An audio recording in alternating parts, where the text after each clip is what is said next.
शुक्लाम्बरधरं विष्णुं शशिवर्णं चतुर्भुजं प्रसन्नवदनं ध्यायेत् सर्वविघ्नोपशान्तये। गुरुर्ब्रह्मा गुरुर्विष्णु गुरुर्देवो महेश्वरः गुरुः साक्षात् परब्रह्म तस्मै श्रीगुरवे नमः। सरस्वती नमस्तुभ्यं वरदे कामरूपिणी विद्यारम्भं करिष्यामि ಸಿದ್ಧಿರ್ಭವತು ಮೇ ಸದಾ.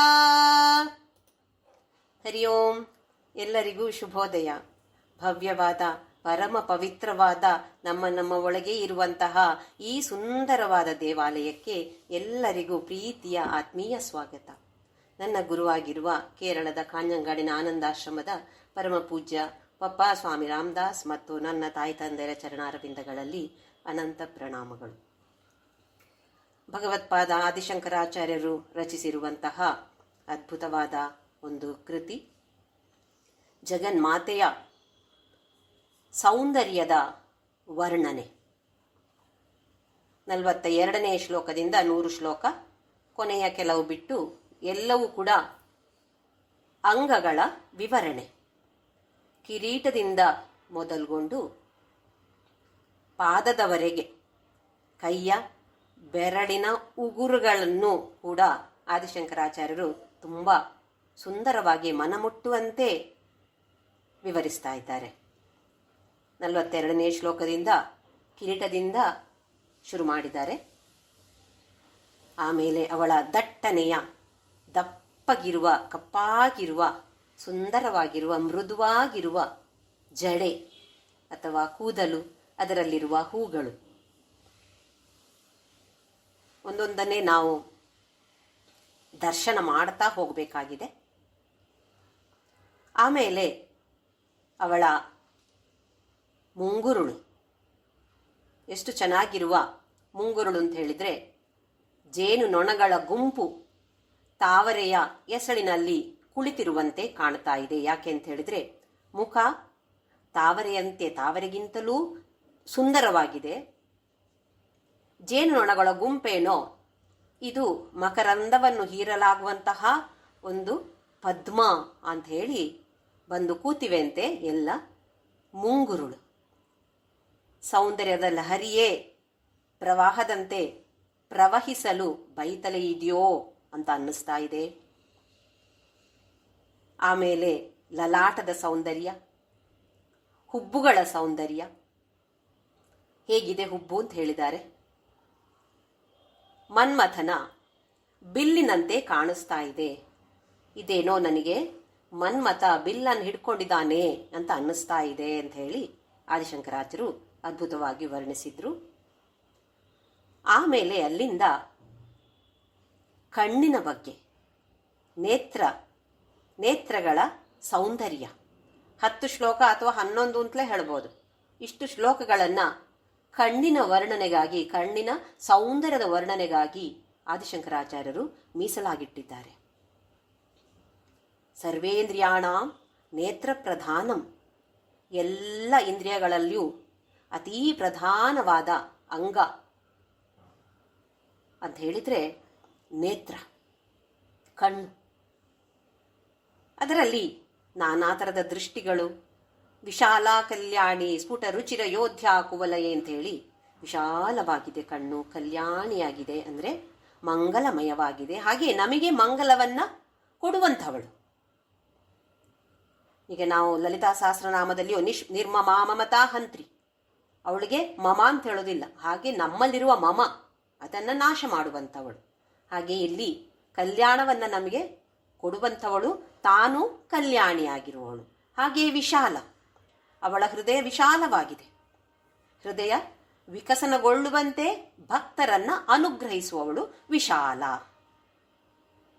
ಹೀಗೆ ಅದರ ಅಂತರಾರ್ಥವನ್ನು ನಾವು ಗ್ರಹಿಸಬೇಕಾಗಿದೆ.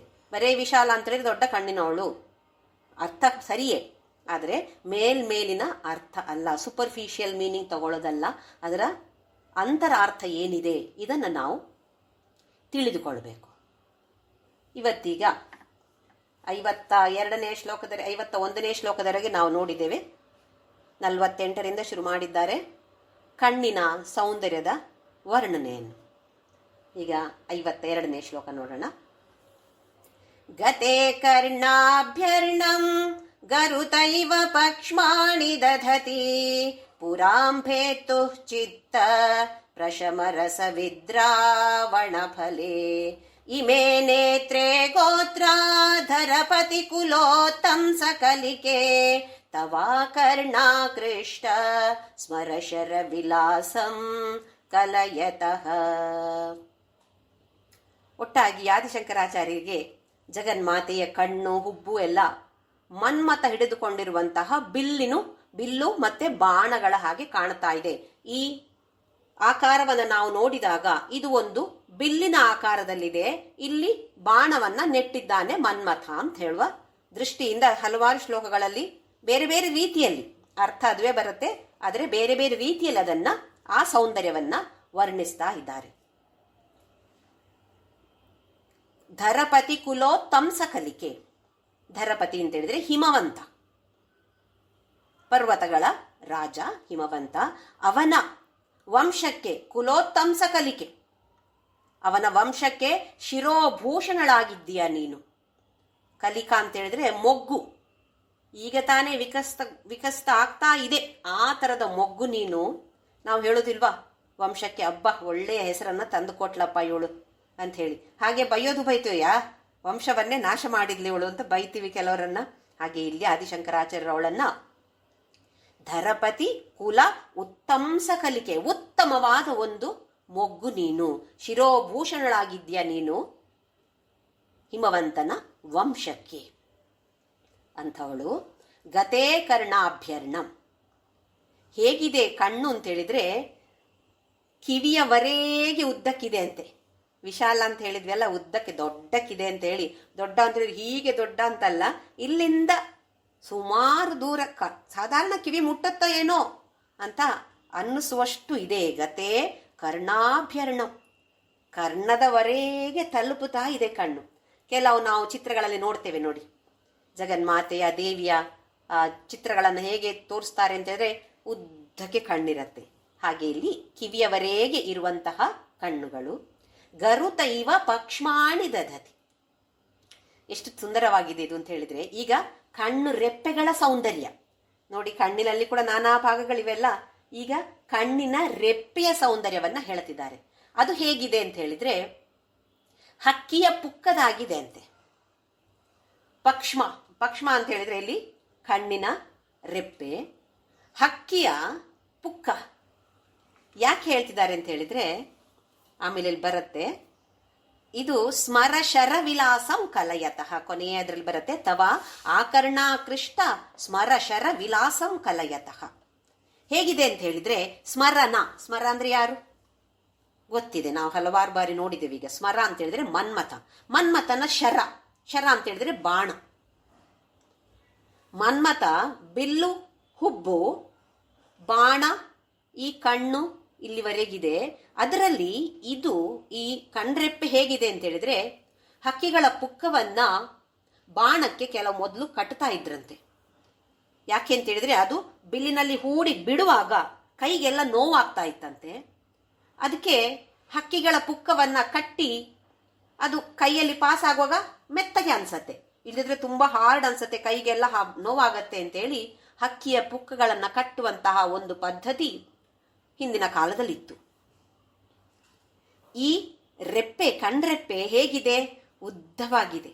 ನಮಗೆಲ್ಲ ಹೇಗಿದೆ, ಸಣ್ಣ ಸಣ್ಣಕ್ಕೆ ಇದೆ. ನಂಗಂತೂ ಕಣ್ರೆಪ್ಪೆ ಹೆಚ್ಚಿಲ್ಲ. ಹಾಗಿದ್ದಾಗ ಏನ್ ಮಾಡ್ತಾರೆ ಕೆಲವರು, ಆರ್ಟಿಫಿಷಿಯಲ್ ಕಣ್ರೆಪ್ಪೆಯನ್ನು ಅಂಟಿಸಿಕೊಳ್ತಾರೆ ಉದ್ದಕ್ಕೆ ಕಾಣುವ ಹಾಗೆ. ಕೆಲವರನ್ನು ಕಂಡಾಗ ಅಪ್ಪ ಎಷ್ಟು ನೀಳವಾದ ಕಣ್ರೆಪ್ಪೆ ಅಂತ ಅನ್ಸತ್ತೆ. ನಿಜವಾದ್ರೆ ಇದ್ರೂ ಇರ್ಬೋದು, ಕೆಲವು ಸಮಯ ನಮಗೆ ಗೊತ್ತಾಗಲ್ಲ. ಅದು ಆರ್ಟಿಫಿಷಿಯಲ್ ಕೂಡ ಅಂಟಿಸಿಕೊಳ್ಳಕ್ಕಾಗತ್ತೆ. ಇದು ಜಗನ್ಮಾತೆ ಅಂಟಿಸಿಕೊಂಡದ್ದಲ್ಲ, ಅವಳದ್ದು ಸಹಜವಾದ ಕಣ್ಣು ರೆಪ್ಪೆ. ಗರುತ ಇವ ಪಕ್ಷ್ಮಾಣಿ. ಗರುತ ಅಂತ ಹೇಳಿದ್ರೆ ಹಕ್ಕಿಯ ಪುಕ್ಕ. ಪಕ್ಷ್ಮ ಅಂತ ಹೇಳಿದ್ರೆ ಕಣ್ರೆಪ್ಪೆ. ಹೇಗಿದೆ? ಹಕ್ಕಿಯ ಪುಕ್ಕದ ಹಾಗೆ ಕಾಣಿಸ್ತಾ ಇದೆ. ಪುರಾಂಭೇತ್ತು ಚಿತ್ತ ಪ್ರಶಮರಸ ವಿದ್ರಾವಣ ಪಲೆ. ಎಷ್ಟು ಸುಂದರವಾಗಿದೆ ಅಂತ ಹೇಳಿದ್ರೆ, ಪುರಾಮ್ ಅಂತ ಹೇಳಿದ್ರೆ ಶಿವನ ಮನಸ್ಸನ್ನ ಕದಡಿ ಹಾಕಿಬಿಡತ್ತಂತೆ ಈ ಕಣ್ರೆಪ್ಪೆ, ಅಥವಾ ಒಟ್ಟಾಗಿ ಕಣ್ಣಿನ ಸೌಂದರ್ಯ. ಯಾಕೆ? ಅವಳು ಒಂದು ವಾರ ದೃಷ್ಟಿ ಹಾಕಿದ್ಲೋ ಶಿವನ ಮೇಲೆ, ಅಷ್ಟೇ. ಮತ್ತೆ ಶಿವ ಅಲ್ಲಿಗೆ ಪಡ್ಚ ಹೋಗೇ ಬಿಟ್ಟ, ಬಿದ್ದೇ ಬಿಟ್ಟ ಅಂತ ಆಗಬೇಕು. ಆ ಥರ ನಮಗೆ ಮನ್ಮಥನ ಕತೆ ಕೂಡ ಗೊತ್ತಿದೆ. ಮನ್ಮಥ ಪ್ರಯತ್ನ ಮಾಡಿದ. ಹೂಬಾಣಗಳನ್ನು ಶಿವನ ಮೇಲೆ ಬಿಟ್ಟು ಕಣ್ಣು ತೆರೆದು ಪಾರ್ವತಿಯನ್ನು ನೋಡಿ ಪ್ರೇಮ ಅಂಕುರ ಆಗಲಿ ಅಂತ ಹೇಳುವ ದೃಷ್ಟಿಯಿಂದ ಮಾಡಿದ. ಆದರೆ ಅದು ತಪ್ಪಾಗಿ ಹೋಯಿತು. ಶಿವ 3ನೇ ಕಣ್ಣು ಬಿಟ್ಟು ಮನ್ಮಥನನ್ನ ಭಸ್ಮ ಮಾಡಿಬಿಟ್ಟ. ಯಾಕೆ? ಅಲ್ಲಿ 3ನೇವ್ರು ಯಾಕೆ? ಅವರಿಬ್ಬರೇ ಸಾಲದ? ಅವಳಿಗೆ ಗೊತ್ತಿಲ್ವಾ ಏನು ಮಾಡಬೇಕು ಅಂತ? ಇವನು ಯಾಕೆ ಅಲ್ಲಿ ಹೋದ? ಆ ಕಾರಣದಿಂದ 3ನೆಯ ಕಣ್ಣನ್ನ ಬಿಟ್ಟು ತೆರೆದು ಭಸ್ಮ ಮಾಡಿ ಆಯಿತು. ಮತ್ತೆ ಹೇಗೆ ಸಿಕ್ಕಿದ ಹಾಗಾದ್ರೆ ಶಿವ? ನಮಗೆ ಸಂಶಯ ಬರುವುದಿಲ್ವೇ? ಇವನಲ್ಲಿ ಭಸ್ಮ ಆಗಿ ಹೋದ, ಮತ್ತೆ ಶಿವ ಹೇಗೆ ಸಿಕ್ಕಿದ್ದು ಗಂಡಾಗಿ? ತನ್ನ ತಪಸ್ಸಿನಿಂದ, ಶ್ರದ್ಧೆಯಿಂದ, ಊಟ ನೀರು ತಿಂಡಿ ಎಲ್ಲವನ್ನು ಬಿಟ್ಟು, ನಿದ್ದೆಯನ್ನು ಬಿಟ್ಟು, ಆಹಾರವನ್ನು ಬಿಟ್ಟು, ಎಲ್ಲವನ್ನು ಬಿಟ್ಟು ನಮಃ ಶಿವಾಯ ತಪಸ್ಸು ಮಾಡಿದಾಗ ಅವನು ಒಲಿದ ಅಂತ ಹೇಳುವ ಕಥೆ ಇದೆ. ಅದು ಆಗ ಒಂದ್ಸಲ. ಆಮೇಲೆ ಅವನು ಯಾವತ್ತು ಸಮಾಧಿ ಸ್ಥಿತಿಯಲ್ಲೇ ಇರೋನು. ಪಾಪ ಈ ಗಂಡ ಯಾವತ್ತು ಸಮಾಧಿ ಸ್ಥಿತಿಯಲ್ಲೇ ಇರೋನು. ಇವಳೇನ್ ಮಾಡ್ತಾಳಂತೆ? ಈ ಮನ್ಮಥನ 5 ಬಾಣಗಳು ಈಗ ಏನು ಪ್ರಯೋಜನ ಆಗ್ತಾ ಇಲ್ಲ. ಮನ್ಮಥನ ಹೂಬಾಣ, ಪುಷ್ಪ ಬಾಣಗಳು, ಏನು ಬೇರೆ ಬಾಣಗಳಲ್ಲ. ಬೇರೆಯವರೆಲ್ಲ ಬಿಲ್ಲು ಬಿಡೋದು, ಬಾಣ ಬಿಡೋದು ಅಂತ ಹೇಳಿದ್ರೆ ಏನು? ಯಾವುದೋ ಚೂಪಾಗಿರುವಂಥದ್ದು ಬಂದು ಇನ್ನೊಬ್ಬರಿಗೆ ನೋವುಂಟು ಮಾಡುವಂಥದ್ದು ದೇಹಕ್ಕೆ. ಈ ಮನ್ಮಥನ ಬಾಣ ಹೇಗಿದೆ? 5 ಹೂ ಬಾಣಗಳು. ಯಾವುದು ಅಂತ ಹೇಳಿದ್ರೆ ಅರವಿಂದ, ಅಶೋಕ, ಚೂತ, ನವಮಲ್ಲಿಕ, ನೀಲೋತ್ಪಲ ಅಂತ ಹೇಳುವ 5 ಹೂಗಳ ಬಾಣ ಗುಚ್ಛವನ್ನ ಹಿಡ್ಕೊಂಡು ಅವನು ಹೋಗೋದು. ಯಾರ ಹತ್ರ? ನಮ್ಮ ಹತ್ರ ಎಲ್ಲ ಬಂದಿರೋದು ಹೀಗೆ. ಇವನು ಈ ಬಾಣಗಳನ್ನು ಬಿಟ್ಟಾಗ ಈ ಉದ್ಯಾನವನದಲ್ಲೆಲ್ಲ ತಿರುಗಾಡ್ತಾರೆ ನೋಡಿ ಹುಡುಗರು ಹುಡುಗಿಯರೆಲ್ಲ. ಅಲ್ಲಿ ಯಾಕೆ ಹೋಗ್ತಾರೆ? ಆ ಹೂಗಳ ಪರಿಮಳ ಇವರ ಶೃಂಗಾರ ರಸವನ್ನ ಇನ್ನೂ ಹೆಚ್ಚು ಹೆಚ್ಚಾಗಿ ಮಾಡ್ತಾ ಹೋಗುತ್ತೆ. ಆಗ ಪ್ರೇಮ ಇನ್ನೂ ಜಾಸ್ತಿ ಜಾಸ್ತಿ ಆಗ್ತಾ ಹೋಗುತ್ತೆ. ಅದೇ ಈ 5 ಬಾಣಗಳು ಋಷಿ ಮುನಿಗಳ ಮೇಲೆ ಎಲ್ಲ ಏನು ನಾಟೋದೇ ಇಲ್ಲಂತೆ. ಯಾಕಂದ್ರೆ ತುಂಬಾ ಸ್ಟ್ರಾಂಗ್ ಆಗಿದ್ದಾರೆ ಅವರು. ಅದಕ್ಕೆ ಏನ್ ಮಾಡೋದು? ಅದಕ್ಕೆ ಮನ್ಮಥನ 6ನೇ ಒಂದು ಸ್ಪೆಷಲ್ ವಿಶೇಷವಾದ ಒಂದು ಬಾಣ ಇದೆಯಂತೆ. ಅದೇನು ಗೊತ್ತಿದೆಯೇ? ಸ್ತ್ರೀಯರ ವಾರೆ ಕಣ್ಣಿನ ನೋಟ. ಒಂದು ವಾರೆ ಕಣ್ಣಿನಲ್ಲಿ ಅವರು ನೋಡಿದ್ರೆ ಸಾಕು, ಇನ್ನು ಯಾವ ಬಾಣವೂ ಬೇಡ, ಬಿದ್ದೇ ಬಿಡ್ತಾರಂತೆ ಗಂಡರ್ಸು. ಹಾಗೆ ಇಲ್ಲಿ ಪುರಾಂಬೇತ್ತು ಚಿತ್ತ ಪ್ರಶಮರಸ ವಿದ್ರಾವಣ ಪಲೆ. ಎಲ್ಲ ಶಿವನಿಗೆ ಮನಸ್ಸೇ ಕದಡಿ ಹೋಗುವ ರೀತಿಯಲ್ಲಿ ನಿನ್ನ ಕಣ್ಣು ರೆಪ್ಪೆಯ ಸೌಂದರ್ಯ ಇದೆ. ನಿನ್ನ ಆ ಥರದ ದೃಷ್ಟಿ, ಆ ಒಂದು ಶೃಂಗಾರದ ದೃಷ್ಟಿಯಲ್ಲಿ ನೀನು ನೋಡಿದ್ಯೋ, ಆಯ್ತು ಮತ್ತೆ ಶಿವನ ಕಥೆ ಅಂತ ಹೇಳಿ ಆದಿಶಂಕರಾಚಾರ್ಯರು ಹೇಳ್ತಿದ್ದಾರೆ. ಇವೇ ನೇತ್ರೆ. ಈ ನೇತ್ರಗಳು ಯಾವುದಕ್ಕೆ ಬೀಳೋದು? ಈ ಕಣ್ಣುಗಳು ತವ ಆಕರ್ಣಾಕೃಷ್ಟ. ಮತ್ತೆ ಆ ವಾರೆ ಕಣ್ಣು ಅಂದ್ರೆ ಹೇಗೆ ಒಂದು ಬದಿಗೆ ಮಾಡಿ ನೋಡ್ತಾರಲ್ವ ಅವರು, ಅದು ಶೃಂಗಾರ ದೃಷ್ಟಿಯಿಂದ. ಅದು ಸ್ತ್ರೀಯರ ವಾರೆ ನೋಟಕ್ಕೆ ನಾವೇನಾದ್ರೂ ವರ್ಣನೆ ಕೊಡಬೇಕಾದ ಅವಶ್ಯಕತೆ ಇಲ್ಲ. ನಾವು ಹಲವಾರು ಸಿನಿಮಾಗಳಲ್ಲಿ ಕೂಡ ನೋಡ್ತೀವಲ್ವಾ. ಹಾಗೆ ತವ ಆಕರ್ಣಾಕೃಷ್ಟ, ಕಿವಿಯವರೆಗೆ ಬಂದಿರುವಂತಹ ಆ ನೋಟ. ಸ್ಮರಶರ ವಿಲಾಸಂ ಕಲಯತಃ. ಸ್ಮರಶರ ಅಂತ ಹೇಳಿದ್ರೆ ಮನ್ಮಥನ ಬಾಣದ ಒಂದು ವಿಲಾಸ ಹಾಗೆ ನನಗೆ ಕಾಣಿಸ್ತಾ ಇದೆ. ಕಲಯತಃ ಅಂತ ಹೇಳಿದ್ರೆ ನನ್ನ ಮನಸ್ಸಿಗೆ ಹಾಗೆ ತೋರ್ತಾ ಇದೆ. ಅದುವೇನಾ ನಿಜವಾಗಿಯೂ? ನೀನು ಬಾಣ ಬಿಡಕ್ಕೆ ಸಿದ್ಧವಾಗಿದೆಯಾ? ನಿನ್ನ ಕಣ್ಣುಗಳ ಮೂಲಕ ಶಿವನ ಮನಸ್ಸಿನ ಪ್ರಶಾಂತತೆಯನ್ನ ನೀನು ಕದಡೋ ಪ್ರಯತ್ನವನ್ನ ಮಾಡ್ತಾ ಇದ್ದೀಯಾ ಅಂತ ಹೇಳಿ ನನಗೆ ಅನ್ನಿಸ್ತಾ ಇದೆ ಅಂತ ಹೇಳಿ ಆದಿಶಂಕರಾಚಾರ್ಯರು ಹೇಳ್ತಿದ್ದಾರೆ. ನೋಡಿ, ಆದಿಶಂಕರಾಚಾರ್ಯರು ಬ್ರಹ್ಮಚಾರಿಗಳು.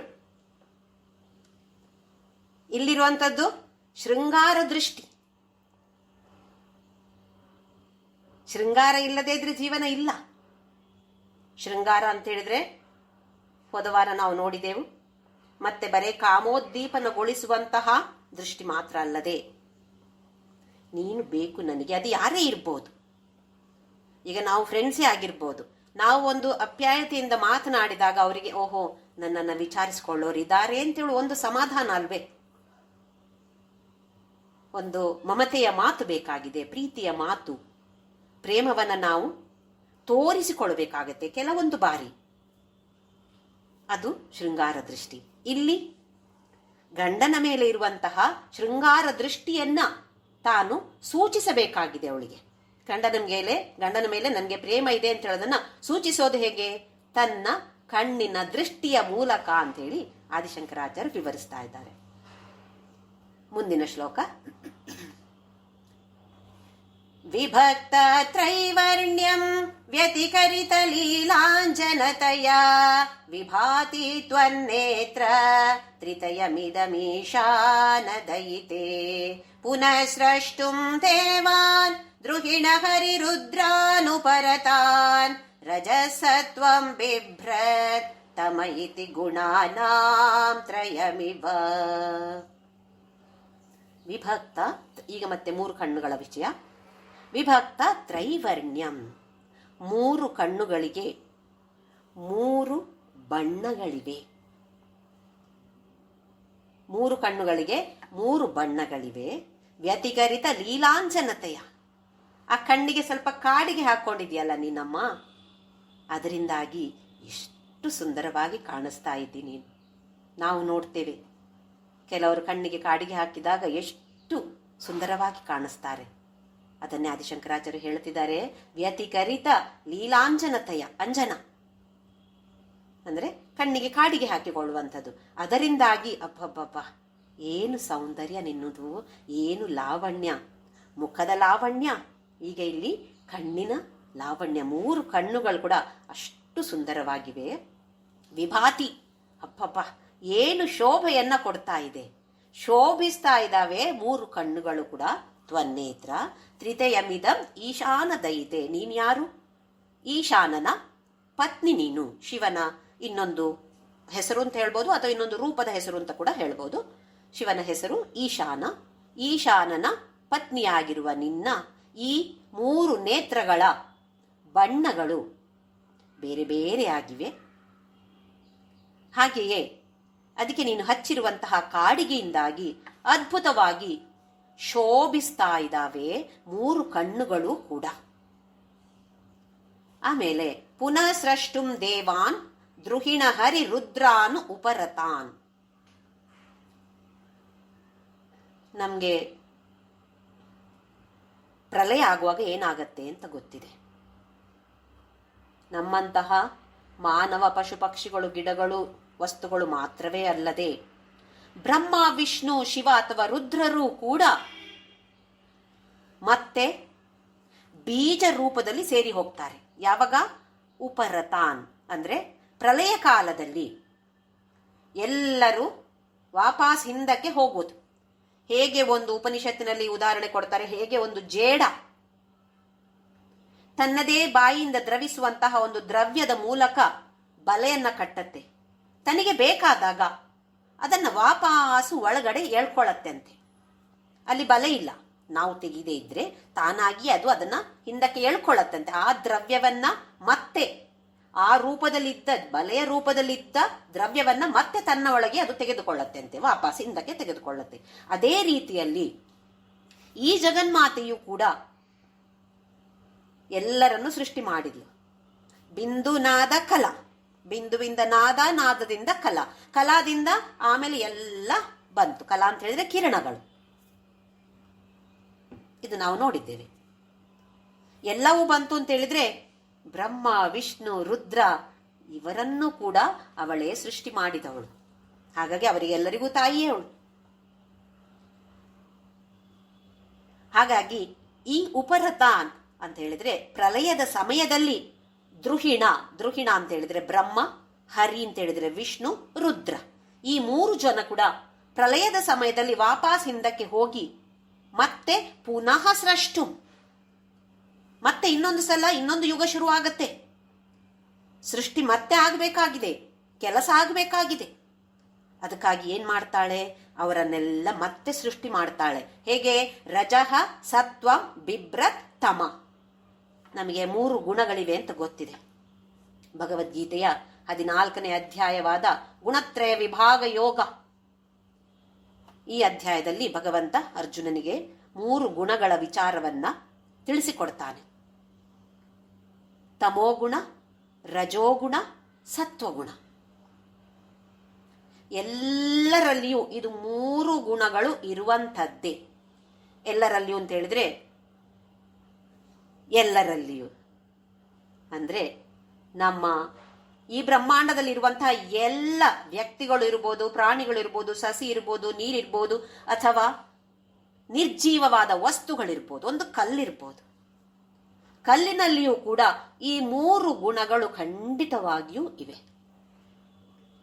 ಎಷ್ಟರ ಮಟ್ಟಿಗೆ ಇದೆ, ಯಾವ ರೇಷಿಯೋದಲ್ಲಿದೆ, ಎಷ್ಟಿದೆ, ಯಾರಲ್ಲಿ ಸತ್ವಗುಣ ಎಷ್ಟಿದೆ ಅದು ಗೊತ್ತಿಲ್ಲ. ಅದು ವ್ಯತ್ಯಾಸ ಇದೆ, ಪ್ರತಿಯೊಬ್ಬರಿಗೂ ಅದು ವ್ಯತ್ಯಾಸ ಇದೆ.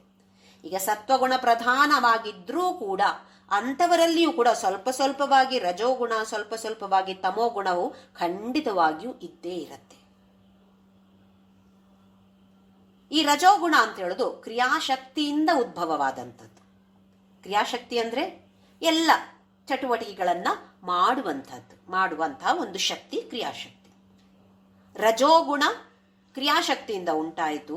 ಈ ರಜೋಗುಣವನ್ನ ಬ್ರಹ್ಮನಿಗೆ ಕೊಟ್ಟು ಬಿಟ್ಲಂತೆ ಮಾತೆ. ಯಾಕೆ? ಮತ್ತೆ ಸೃಷ್ಟಿಯನ್ನ ಮಾಡುವಂಥದ್ದು ಈ ರಜೋಗುಣ. ರಜೋಗುಣ ಅಂತ ಹೇಳಿದ್ರೆ ಚಟುವಟಿಕೆ.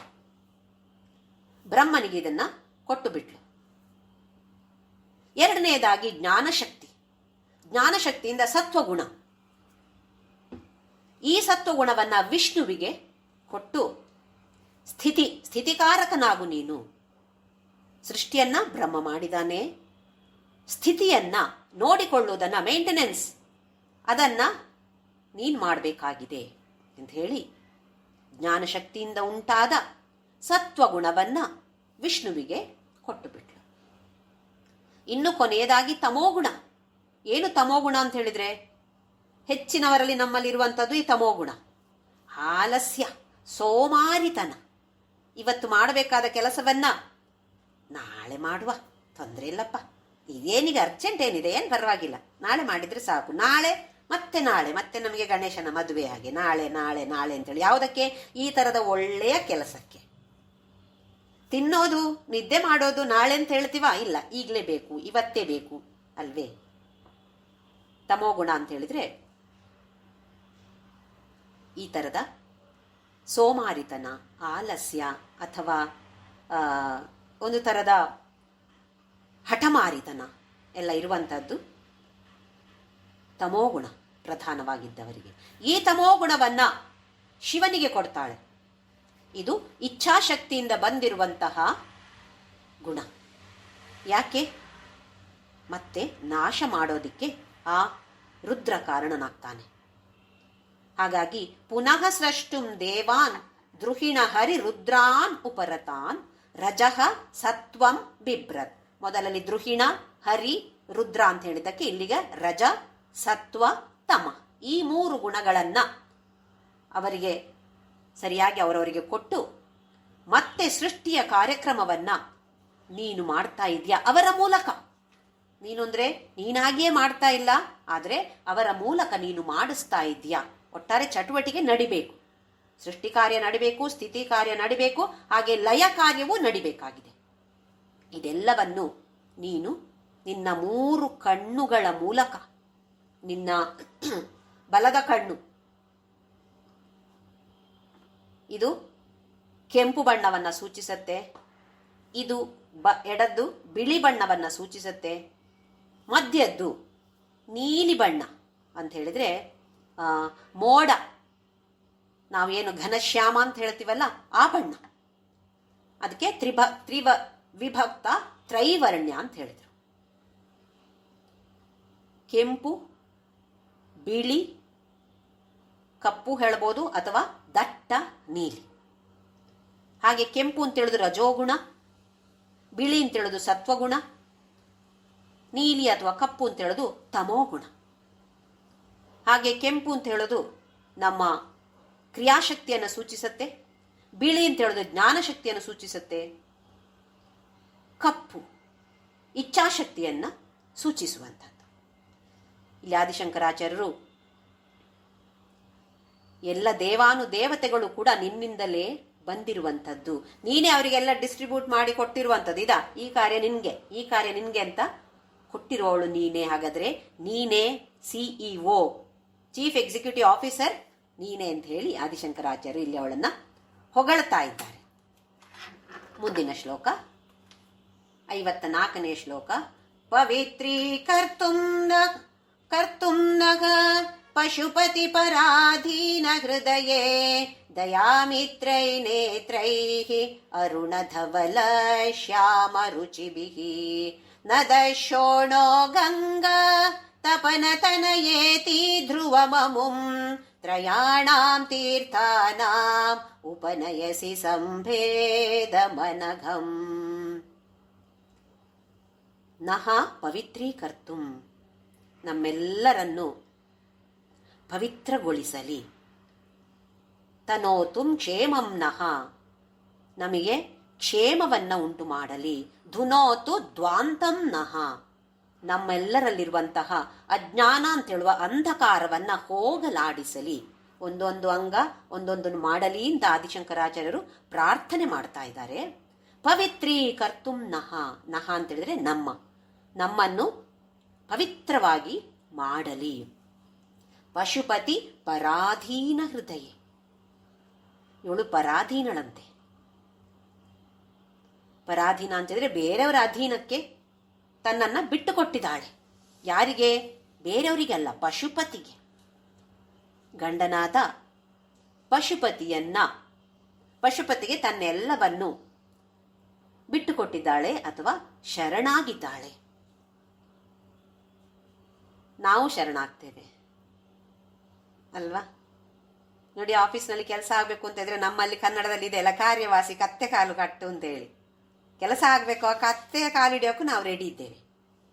ಹಾಗೆಯಾ ನಮಗೆ ಅದರಲ್ಲಿ ಕಾರ್ಯ ಆಗಬೇಕಾಗಿದೆ, ಕಾರ್ಯವಾಸಿ. ಇಲ್ದಿದ್ರೆ ಬೇಡ ನಮಗೆ, ಕತ್ತೆಯೂ ಬೇಡ, ನಾಯಿಯೂ ಬೇಡ ನಮಗೆ. ಇದು ಹಾಗಲ್ಲ. ಅವಳಿಗೆ ಯಾವ ಕಾರ್ಯ ಆಗಬೇಕಾಗಿಲ್ಲ, ಎಲ್ಲವೂ ಅವಳಿಗೆ ಗೊತ್ತಿದೆ, ಅವಳೇ ಮಾಡುವಂಥವಳು. ಆದರೂ ಕೂಡ ನೋಡಿ, ಇದು ಪ್ರೇಮದ ಭಕ್ತಿಯ ಪರಾಕಾಷ್ಠೆ, ಶರಣಾಗತಳಾಗುವಂಥದ್ದು. ನಾವೀಗ ಮನೆಯಲ್ಲಿ, ಕುಟುಂಬದಲ್ಲಿ ತಂದೆ ತಾಯಿಗಳು ಹೇಳಿದಂತೆ ಕೇಳುವಂತಹ ಮಕ್ಕಳು, ಅಥವಾ ಗಂಡ ಕೇಳುವಂತಹ ಹೆಂಡತಿ ಹೇಳಿದ್ರೆ ಕೇಳುವಂತಹ ಗಂಡ, ಇದೆಲ್ಲ ನಾವು ನೋಡ್ತೇವೆ. ಸಹಜ, ಇದೆಲ್ಲ ಬೇಕು. ಯಾಕೆಂತ ಹೇಳಿದ್ರೆ, ಕೊನೆಯದಾಗಿ ನಮಗೆ ಆ ಭಗವಂತನೇ ನಾವು ಶರಣು ಹೋಗಬೇಕು ಅಂತ ಆದ್ರೆ ಇದು ಒಂದು ನಮಗೆ ಟ್ರೈನಿಂಗ್ ಅಂತ ಅನ್ಕೊಳ್ಬೇಕು. ಒಂದೇ ಸಲಕ್ಕೆ ಭಗವಂತನಿಗೆ ಶರಣ ಹೇಗೆ ಹೋಗೋದು? ಏನದು ಶರಣಾಗತಿ ಅಂತ ಹೇಳಿದ್ರೆ ಏನು ಗೊತ್ತಾಗಲ್ಲ. ಓಹೋ, ಅವ್ರು ಹೀಗೆ ಹೇಳ್ತಿದ್ದಾರೆ, ಹೌದು, ಅವರ ಪಾಯಿಂಟ್ ಆಫ್ ವ್ಯೂ ಕೂಡ ಕರೆಕ್ಟ್. ಇಲ್ದಿದ್ರೆ ನಾವೇನ್ ಮಾಡ್ತೀವಿ? ನಾನ್ ಹೇಳಿದಾಗೆ ಆಗ್ಬೇಕು. ಹೆಚ್ಚಿನ ಕಡೆಯಲ್ಲಿ ಜಗಳ ಆಗೋದು ಇದಕ್ಕೆ ತಾನೇ. ನಾನು ಹೇಳಿದಾಗ ಯಾಕೆ ನೀವು ಕೇಳೋದಿಲ್ಲ? ಯಾಕೆ ಹೀಗೆ ಮಾಡೋದಿಲ್ಲ? ನೀವೇ ಮಾಡೋದಿಲ್ಲ. ಗಂಡ ಹೆಂಡತಿ ಜಗಳ ಆಡೋದು, ಗಂಡ ಹೇಳ್ತಾನೆ, ನೀನ್ ಹೇಳಿದ್ದೆ ನಡಿಬೇಕಾ ಅಲ್ವಾ? ಹೆಚ್ಚಿನ ಕಡೆಯಲ್ಲಿ ಜಗಳ ಇದಕ್ಕೆ ಶುರುವಾಗತ್ತೆ. ನಾನು ಹೇಳಿದಾಗೆ ನಡಿಬೇಕು ಅಂತ ಎಲ್ರಿಗೂ ಇರುವಂತದ್ದು. ಅದನ್ನ ಸ್ವಲ್ಪ ಸ್ವಲ್ಪವಾಗಿ ಬಿಟ್ಟು, ಹೌದು, ಅವರ ಅಭಿಪ್ರಾಯವೂ ಸರಿಯಾಗಿರ್ಬೋದು, ಇದು ನನ್ನ ಅಭಿಪ್ರಾಯ, ಇದೇ ಸರಿ ಅಂತ ಹೇಗೆ ಹೇಳೋದು? ಅವರ ದೃಷ್ಟಿಯಿಂದ ಆ ಅಭಿಪ್ರಾಯ ಸರಿ ಇರ್ಬೋದಲ್ವೇ? ನೋಡಿ, ಇದು ಒಂದು ತರದಲ್ಲಿ ಶರಣು ಹೋಗುವಂಥದ್ದು, ಶರಣಾಗುವಂಥದ್ದು. ಮಕ್ಕಳು ತಂದೆ ತಾಯಿ ಹೇಳಿದಂತೆ ಕೇಳುವ ವಿಧೇಯರಾದ ಮಕ್ಕಳು ಶರಣಾಗತಿಯನ್ನ ಅಭ್ಯಾಸ ಮಾಡಿಕೊಳ್ತಾ ಹೋಗುವಂಥದ್ದು. ಹಾಗೆ ಕೊನೆಯದಾಗಿ ಆ ಭಗವಂತನಿಗೆ ಶರಣು ಹೋಗಬೇಕು ತಾನೆ. ಅದಕ್ಕೋಸ್ಕರ ಇದೆಲ್ಲ ಒಂದು ಟ್ರೈನಿಂಗ್ ಗ್ರೌಂಡ್ ಅಂತ ಹೇಳ್ಬೋದು. ನಾವು ಇದನ್ನ ಈ ತರ ಸ್ವೀಕಾರ ಮಾಡಿದ್ರೆ ಸುಖಮಯವಾದ ಜೀವನವನ್ನ ನಾವು ಜೀವಿಸಬಹುದು. ಇಲ್ಲ ಅಂತ ಹೇಳಿದ್ರೆ, ಓಹೋ ನೀನು ಹೇಳಿದಾಗೆ ನಡಿಬೇಕಾ ಅಂತೇಳಿ ಎಲ್ಲರ ಜೊತೆಯಲ್ಲೂ ನಮಗೆ ಜಗಳ ಆಗೋದು ಹೀಗೆ ನಾನು ಹೇಳಿದಾಗೆ ಆಗಬೇಕು ಅಲ್ವೇ? ಇದು ನಮ್ಮಲ್ಲಿ ಸಾಧಕರಲ್ಲಿ ಕಡಿಮೆ ಆಗ್ತಾ ಹೋಗಬೇಕು. ಇದೇನಿದು? ಅಹಂಕಾರ. ಇದು ಕಡಿಮೆ ಆಗ್ತಾ ಹೋಗಬೇಕು. ಎಲ್ಲರಲ್ಲಿಯೂ ಪ್ರೇಮ ಇದ್ರೆ, ಎಲ್ಲರಲ್ಲಿಯೂ ನಾವು ಭಗವಂತನ ನೋಡೋದು ಶುರು ಮಾಡಿದ್ರೆ ಮತ್ತೆ ಜಗಳ ಕಡಿಮೆ ಆಗತ್ತೆ. ಅಲ್ಲಿ ಜಗಳಕ್ಕೆ ಅವಕಾಶವೇ ಇರೋದಿಲ್ಲ. ಹಾಗೆ ಇಲ್ಲಿ ಅವಳು ಪಶುಪತಿ ಪರಾಧೀನ ಹೃದಯಲಾದ್ಲು. ದಯಾಮಿತ್ರೈ ನೇತ್ರೈಹಿ, ನಿನ್ನ ಕಣ್ಣುಗಳು ಹೇಗಿವೆ? ದಯೆಯನ್ನ ಸೂಸ್ತಾ ಇದೆ. ಅರುಣ ಧವಳ ಶ್ಯಾಮ, ಈಗ ಅಲ್ಲಿ ವಿಭಕ್ತ ತ್ರೈವರ್ಣ್ಯ ಅಂತ ಹೇಳಿದ್ರು. ಇಲ್ಲೀಗ ಯಾವ ಬಣ್ಣ ಅಂತ ಹೇಳಿ ಸ್ಪೆಸಿಫೈ ಮಾಡ್ತಾ ಇದ್ದಾರೆ. ಅರುಣ ಕೆಂಪು ಬಣ್ಣ, ಧವಳ ಬಿಳಿ ಬಣ್ಣ, ಧವಳ ಅಂತ ಹೇಳಿದ್ರೆ ಬಿಳಿ, ಶ್ಯಾಮ ಶ್ಯಾಮ ಅಂತ ಹೇಳಿದ್ರೆ ದಟ್ಟವಾದ ನೀಲಿ ಅಥವಾ ಹತ್ರ ಹತ್ರ ಕಪ್ಪು ಅಂತ ಹೇಳ್ಬೋದು. ಬೂದು, ಡಾರ್ಕ್ ಬೂದು ಬಣ್ಣ ಅಂತ ಹೇಳಿದ್ರೆ ನಮಗೆ ಕಪ್ಪಿನಾಗಿರುತ್ತೆ, ಆ ಬಣ್ಣಕ್ಕೆ ಶ್ಯಾಮ. ರುಚಿ ರುಚಿ ಅಂತ ಹೇಳಿದ್ರೆ ಬಣ್ಣ. ಇಲ್ಲಿ ಈ ಮೂರು ಕಣ್ಣುಗಳು ಈ ಮೂರು ಬಣ್ಣಗಳನ್ನ ಸೂಚಿಸ್ತಾ ಇವೆ. ಅದನ್ನು ನೋಡಿ ಆಯ್ತು. ಕ್ರಿಯಾಶಕ್ತಿ, ಜ್ಞಾನಶಕ್ತಿ, ಇಚ್ಛಾಶಕ್ತಿ ಅಂತ ನೋಡಿದೆವು ನಾವು. ಹಾಗೆ ರಜೋಗುಣ, ಸತ್ವಗುಣ, ತಮೋಗುಣವನ್ನ ಸೂಚಿಸುತ್ತೆ. ಇಲ್ಲೀಗ ನದಹ ನದಿಗಳು, ಶೋಣ, ಗಂಗಾ, ತಪನ, ತನಯ. ತಪನ ಅಂತ ಹೇಳಿದ್ರೆ ಯಾರು? ಸೂರ್ಯ. ಸೂರ್ಯನ ಮಗಳು ಯಾರು? ಯಮುನಾ ನದಿ. ಹಾಗೆ ಗಂಗಾ ನದಿ, ಯಮುನಾ ನದಿ, ಶೋಣಾ ನದಿ ಅಥವಾ ಸರಸ್ವತಿ ನದಿ. ಈ ಮೂರು ಕಣ್ಣುಗಳು ಈ ಮೂರು ನದಿಗಳನ್ನ ಸೂಚಿಸ್ತಾ ಇವೆ. ಇದರಲ್ಲಿ ಮಿಂದು ನಾವೆಲ್ಲರೂ ಪವಿತ್ರರಾಗಬೇಕಾಗಿದೆ. ಅದಕ್ಕೆ ಪವಿತ್ರೀಕರ್ತುಮ್ನಃ ಅಂತ ಹೇಳಿದ್ರು. ಮೂರು ನದಿಗಳು, ನಿನ್ನ ಮೂರು ಕಣ್ಣುಗಳು ಅಂತ ಹೇಳಿದ್ರೆ ಮೂರು ನದಿಗಳು ಯಾವುದು? ಅದು ಭಾರತ ದೇಶದಲ್ಲಿ ಅತಿ ಪವಿತ್ರವಾದ ಮೂರು ನದಿಗಳು. ಎಲ್ಲಾ ನದಿಗಳು ಪವಿತ್ರವೇ. ಇದರಲ್ಲಿ ಇನ್ನು ನಮ್ಗೆ ಗೊತ್ತಿದೆ, ಗಂಗಾ ಅಂತ ಹೇಳಿದ್ರೆ ಏನೋ ಒಂದು ಪವಿತ್ರವಾದ ಭಾವನೆ ಎಲ್ಲರಿಗೂ ಇದೆ. ಹಾಗೆ ಯಮುನಾ, ಸರಸ್ವತಿ. ಆ ಗಂಗಾ ಶೋಣ ಅಂತ ಹೇಳಿದ್ರೆ ಸರಸ್ವತಿ, ಗಂಗಾ ತಪನತನಯ ಅಂತ ಹೇಳಿದ್ರೆ ಯಮುನಾ. ಗಂಗಾ ನದಿ ಬಿಳಿ ಬಣ್ಣವನ್ನ ಸೂಚಿಸುತ್ತೆ, ಸರಸ್ವತಿ ಕೆಂಪು ಬಣ್ಣವನ್ನ ಸೂಚಿಸುತ್ತೆ, ಹಾಗೆ ಯಮುನಾ ಕಪ್ಪು ಬಣ್ಣವನ್ನ ಸೂಚಿಸುತ್ತೆ. ಇದು ಮೂರು ತನಯೇತಿ ಧ್ರುವಮಮಂ ತ್ರಯಾಣಾಂ ತೀರ್ಥಾನಾಂ ಉಪನಯಸಿ ಸಂಭೇದಂ ಅನಘಂ. ಈ ಮೂರು ತೀರ್ಥ ಅಂದ್ರೆ ನದಿಗಳು ಅಥವಾ ನೀರು ಏನನ್ನ ತಂದು ಕೊಡುತ್ತೆ ನಮಗೆ? ನಮ್ಮನ್ನ ಅನಘ ಪವಿತ್ರೀಕರ್ತುಮ್ನಃ ಅಂತ ಹೇಳಿದ್ರೆ ಕೊನೆಯದಾಗಿ ಅನಘ ಅಂದ್ರೆ ಅಘ ಅಂತ ಹೇಳಿದ್ರೆ ಪಾಪ. ನಾವು ಮಾಡಿದ ಎಲ್ಲ ಕರ್ಮಗಳನ್ನ, ಅದರಲ್ಲಿ ಪಾಪ ಕರ್ಮಗಳನ್ನ ನಾಶ ಮಾಡುವಂಥದ್ದು ಈ ಮೂರು ನದಿಗಳ ಸಂಗಮ. ಎಲ್ಲಿದೆ? ಉತ್ತರ ಪ್ರದೇಶದ ಪ್ರಯಾಗರಾಜದಲ್ಲಿದೆ. ಹೆಚ್ಚಿನವರು ಹೋದ ವರ್ಷ ಮಹಾಕುಂಭ ಇದೇ ಊರಿಗೆ ತಾನೇ ಹೋಗಿತ್ತು, ಪ್ರಯಾಗರಾಜಕ್ಕೆ ತಾನೇ ಹೋಗಿ ಮಿಂದು ಬಂದದ್ದು, ಪವಿತ್ರವಾದ ಸಂಗಮದಲ್ಲಿ ಮಿಂದು ಬಂದದ್ದು. ಏನು ವಿಶೇಷ? ಆ ಸಮಯದಲ್ಲಿ ಆ ನಮ್ಮ ಗ್ಯಾಲಕ್ಸಿಯ ಸೆಟಪ್ ಆಗಿರತ್ತೆ. ಅಲ್ಲಿ ಅದ್ಭುತವಾದ ಒಂದು ಶಕ್ತಿ ಇರತ್ತೆ. 45 ದಿನಗಳವರೆಗೆ ಕಾಲದವರೆಗೆ ಆ ತರದ ಒಂದು ಶಕ್ತಿ ಇರುತ್ತೆ. ಆ ಶಕ್ತಿ ನೀರಿನಲ್ಲಿ ಇದ್ದು ಆ ನೀರಿನಲ್ಲಿ ನಾವು ಸ್ನಾನವನ್ನ ಮಾಡಿದಾಗ ನಾವು ಮಾಡಿದಂತಹ ಎಲ್ಲ ಪಾಪ ಕರ್ಮಗಳು ತೊಳೆದು ಹೋಗುತ್ತೆ ಅಂತ ಹೇಳುವ ಪದ್ಧತಿ. ಕೆಲವು ಕಡೆ ಕುಂಭ ನಡೆಯತ್ತೆ. ಇದು ಮಹಾಕುಂಭ ನಡೆದಿರುವಂತಹದ್ದು. ಹಾಗಾದ್ರೆ ಎಲ್ಲಿದೆ ಈ ಮಹಾಕುಂಭ? ನಮ್ಮ ದೇಹದಲ್ಲಿಯೇ ಮಹಾಕುಂಭ ಇದೆ. ಅಲ್ಲಿಗೆ ಹೋಗಲಿಕ್ಕೆ ಸಾಧ್ಯ ಆಗದೇ ಇರೋರಿಗೆ ಏನು ಬೇಜಾರು ಮಾಡಬೇಕಾದ ಅವಶ್ಯಕತೆ ಇಲ್ಲ. ಎಲ್ಲಿದೆ? ಈ ಮೂರನೆಯ ಕಣ್ಣು. ಇದು ಮೂರು ಸೇರಿ ಇಲ್ಲಿ ಮೂರನೆಯ ಕಣ್ಣಿನಲ್ಲಿ ಸಂಗಮ ಆಗತ್ತೆ ಅಂತ ಹೇಳ್ತಾರೆ ಆದಿಶಂಕರಾಚಾರ್ಯರು.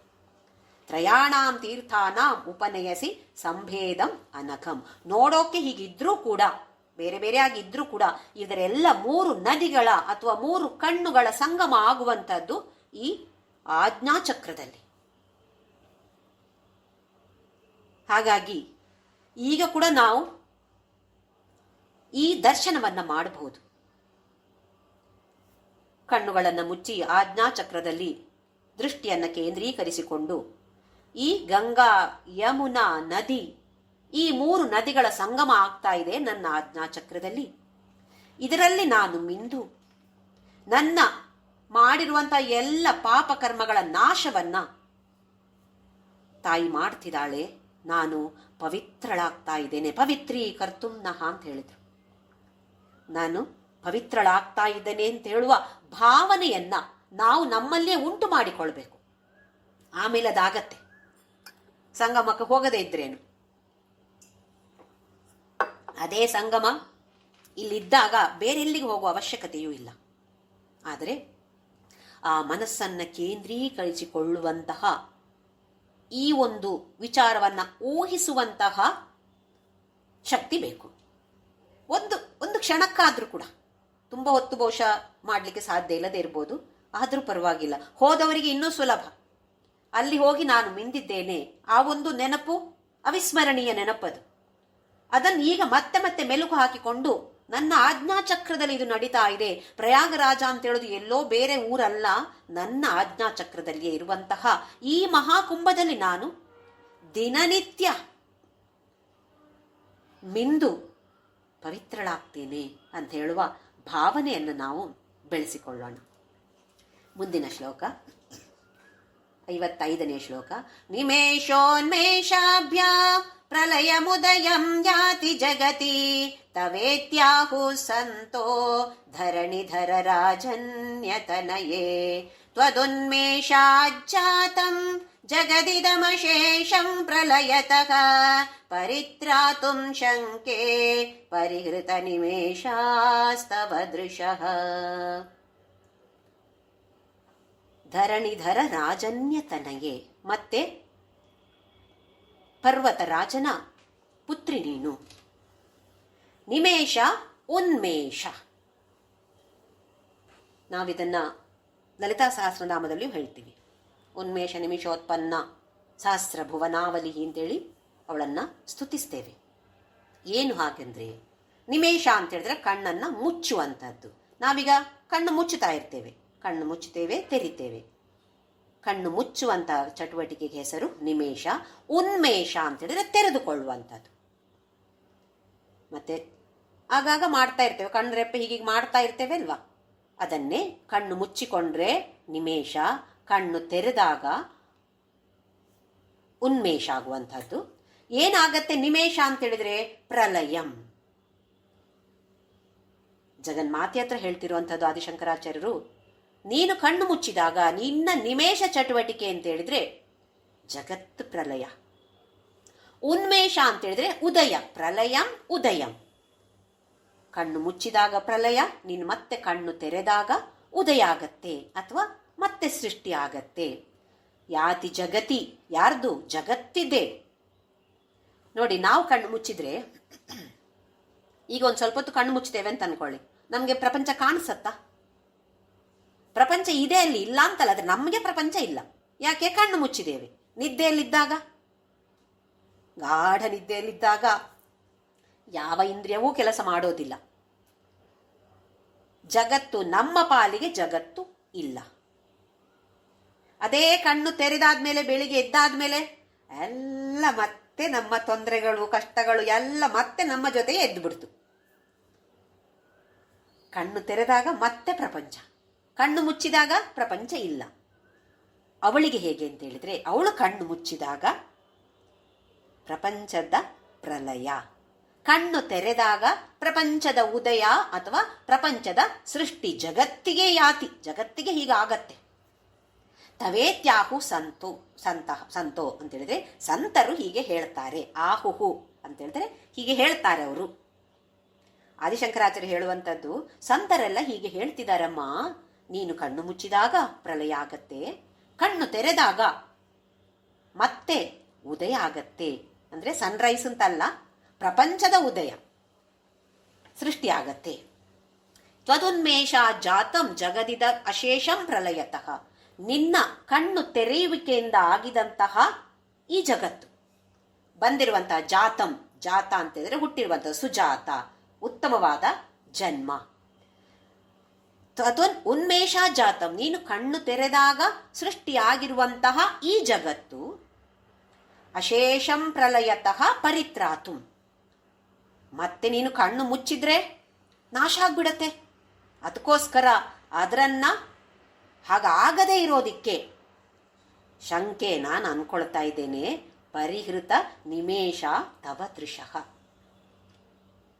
ಅಮ್ಮ ನಾನು ಅನ್ಕೊಳ್ತಾ ಇದ್ದೇನೆ, ನೀನು ಕಣ್ಣು ತೆರೆದಾಗ ಹುಟ್ಟಿರುವಂತಹ ಜಗತ್ತು ಮತ್ತೆ ನಾಶ ಆಗಬಾರ್ದು, ಅದು ಪ್ರಲಯ ಆಗೋದು ಬೇಡ ಅಂತ ಹೇಳುವ ವಿಚಾರದಿಂದ ನೀನು ಕಣ್ಣನ್ನ ಮುಚ್ಚೋದೇ ಇಲ್ಲ. ನಿಮೇಷ ಆಗ್ತಾನೆ ಇಲ್ಲ, ಪರಿಹೃತ. ನಾವೀಗ ಕಣ್ಣು ಹೀಗೆ ಮಾಡ್ತೀವಲ್ಲ, ಅವಳು ಒಂದ್ಸಲ ಹೀಗೆ ಮಾಡಿದ್ರೆ ಆಯ್ತು ಅಲ್ಲಿ ಪ್ರಳಯ.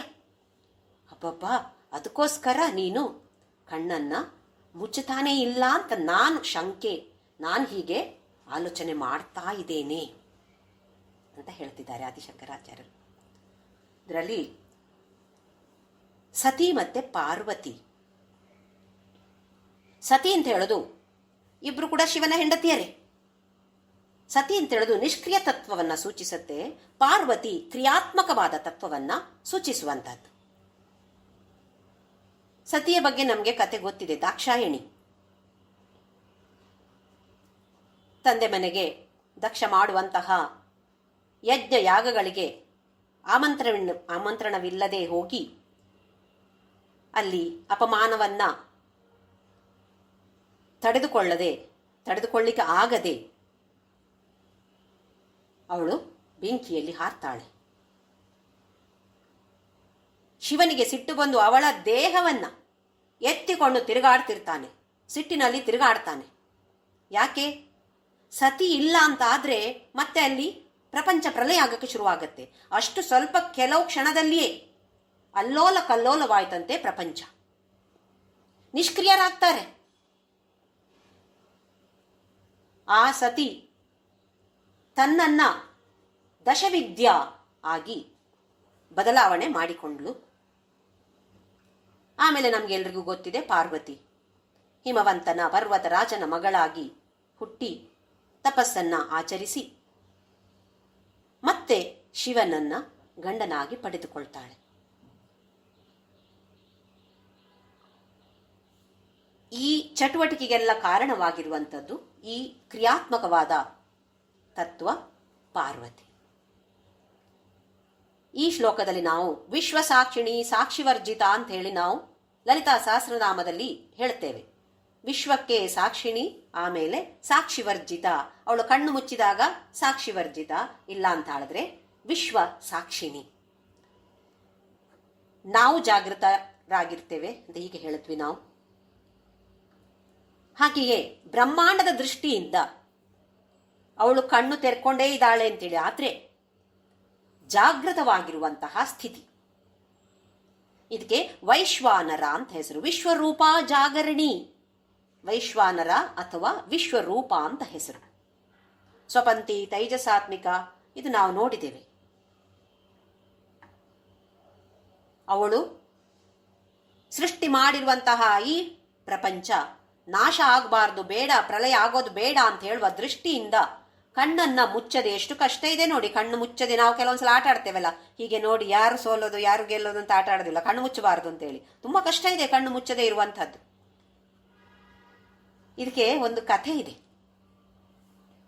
ಮೊದಲು, ಈಗ ದೇವತೆಗಳು ಕೂಡ ಕಣ್ಣು ಮುಚ್ಚೋದಿಲ್ಲಂತೆ, ಆಗ ಅವರಿಗೆ ಅನಿಮೇಷರು ಅಂತ ಹೆಸರು, ಕಣ್ಣು ತೆರೆದುಕೊಂಡೇ ಇರುವಂತವರು ಅಂತ ಹೆಸರು. ಮೀನು ಕೂಡ ಹಾಗೆ, ಮುಂದಿನ ಶ್ಲೋಕದಲ್ಲಿ ಆ ವಿಷಯ ಬರುತ್ತೆ. ಮೊದಲು ಮಾನವರು ಕೂಡ ಅನಿಮೇಷರಾಗಿಯೇ ಇದ್ರಂತೆ. ಮತ್ತೆ ಹೇಗೆ ಅವರು ಕಣ್ಣು ಮುಚ್ಚುವಂತವರಾದರು ಅಂತ ನೋಡೋಣ. ಒಂದು ಕಥೆ ಇದೆ. ನಿಮಿ ಅಂತ ಹೇಳುವ ಒಬ್ಬ ರಾಜ ಇದ್ದ. ಇಕ್ಷ್ವಾಕು ವಂಶದಲ್ಲಿ, ಸೂರ್ಯವಂಶದಲ್ಲಿ, ಇಕ್ಷ್ವಾಕು ಅಲ್ಲ ಸೂರ್ಯವಂಶದಲ್ಲಿ ನಿಮಿ ಅಂತ ಹೇಳುವ ಒಬ್ಬ ರಾಜ ಇದ್ದ. ತುಂಬಾ ಉತ್ತಮವಾದ ಗುಣವಂತವನು. ಹಾಗೆಯೇ ಎಲ್ಲರಿಗೂ ಬೇಕಾದಂತ ರಾಜನಾಗಿದ್ದ. ಮಹಾವಿಷ್ಣು ಅಪರಾವತಾರ ಅಂತ ಹೇಳ್ಬೋದಾಗಿತ್ತು ಆ ತರದ ರಾಜ. ಒಂದ್ಸಲ ಅವನಿಗೆ ಯಾವುದೋ ಒಂದು ದೊಡ್ಡ ಯಾಗ ಮಾಡಬೇಕು, ಯಜ್ಞ ಮಾಡಬೇಕು ಅಂತ ಹೇಳುವ ಆಸೆ ಆಯಿತು.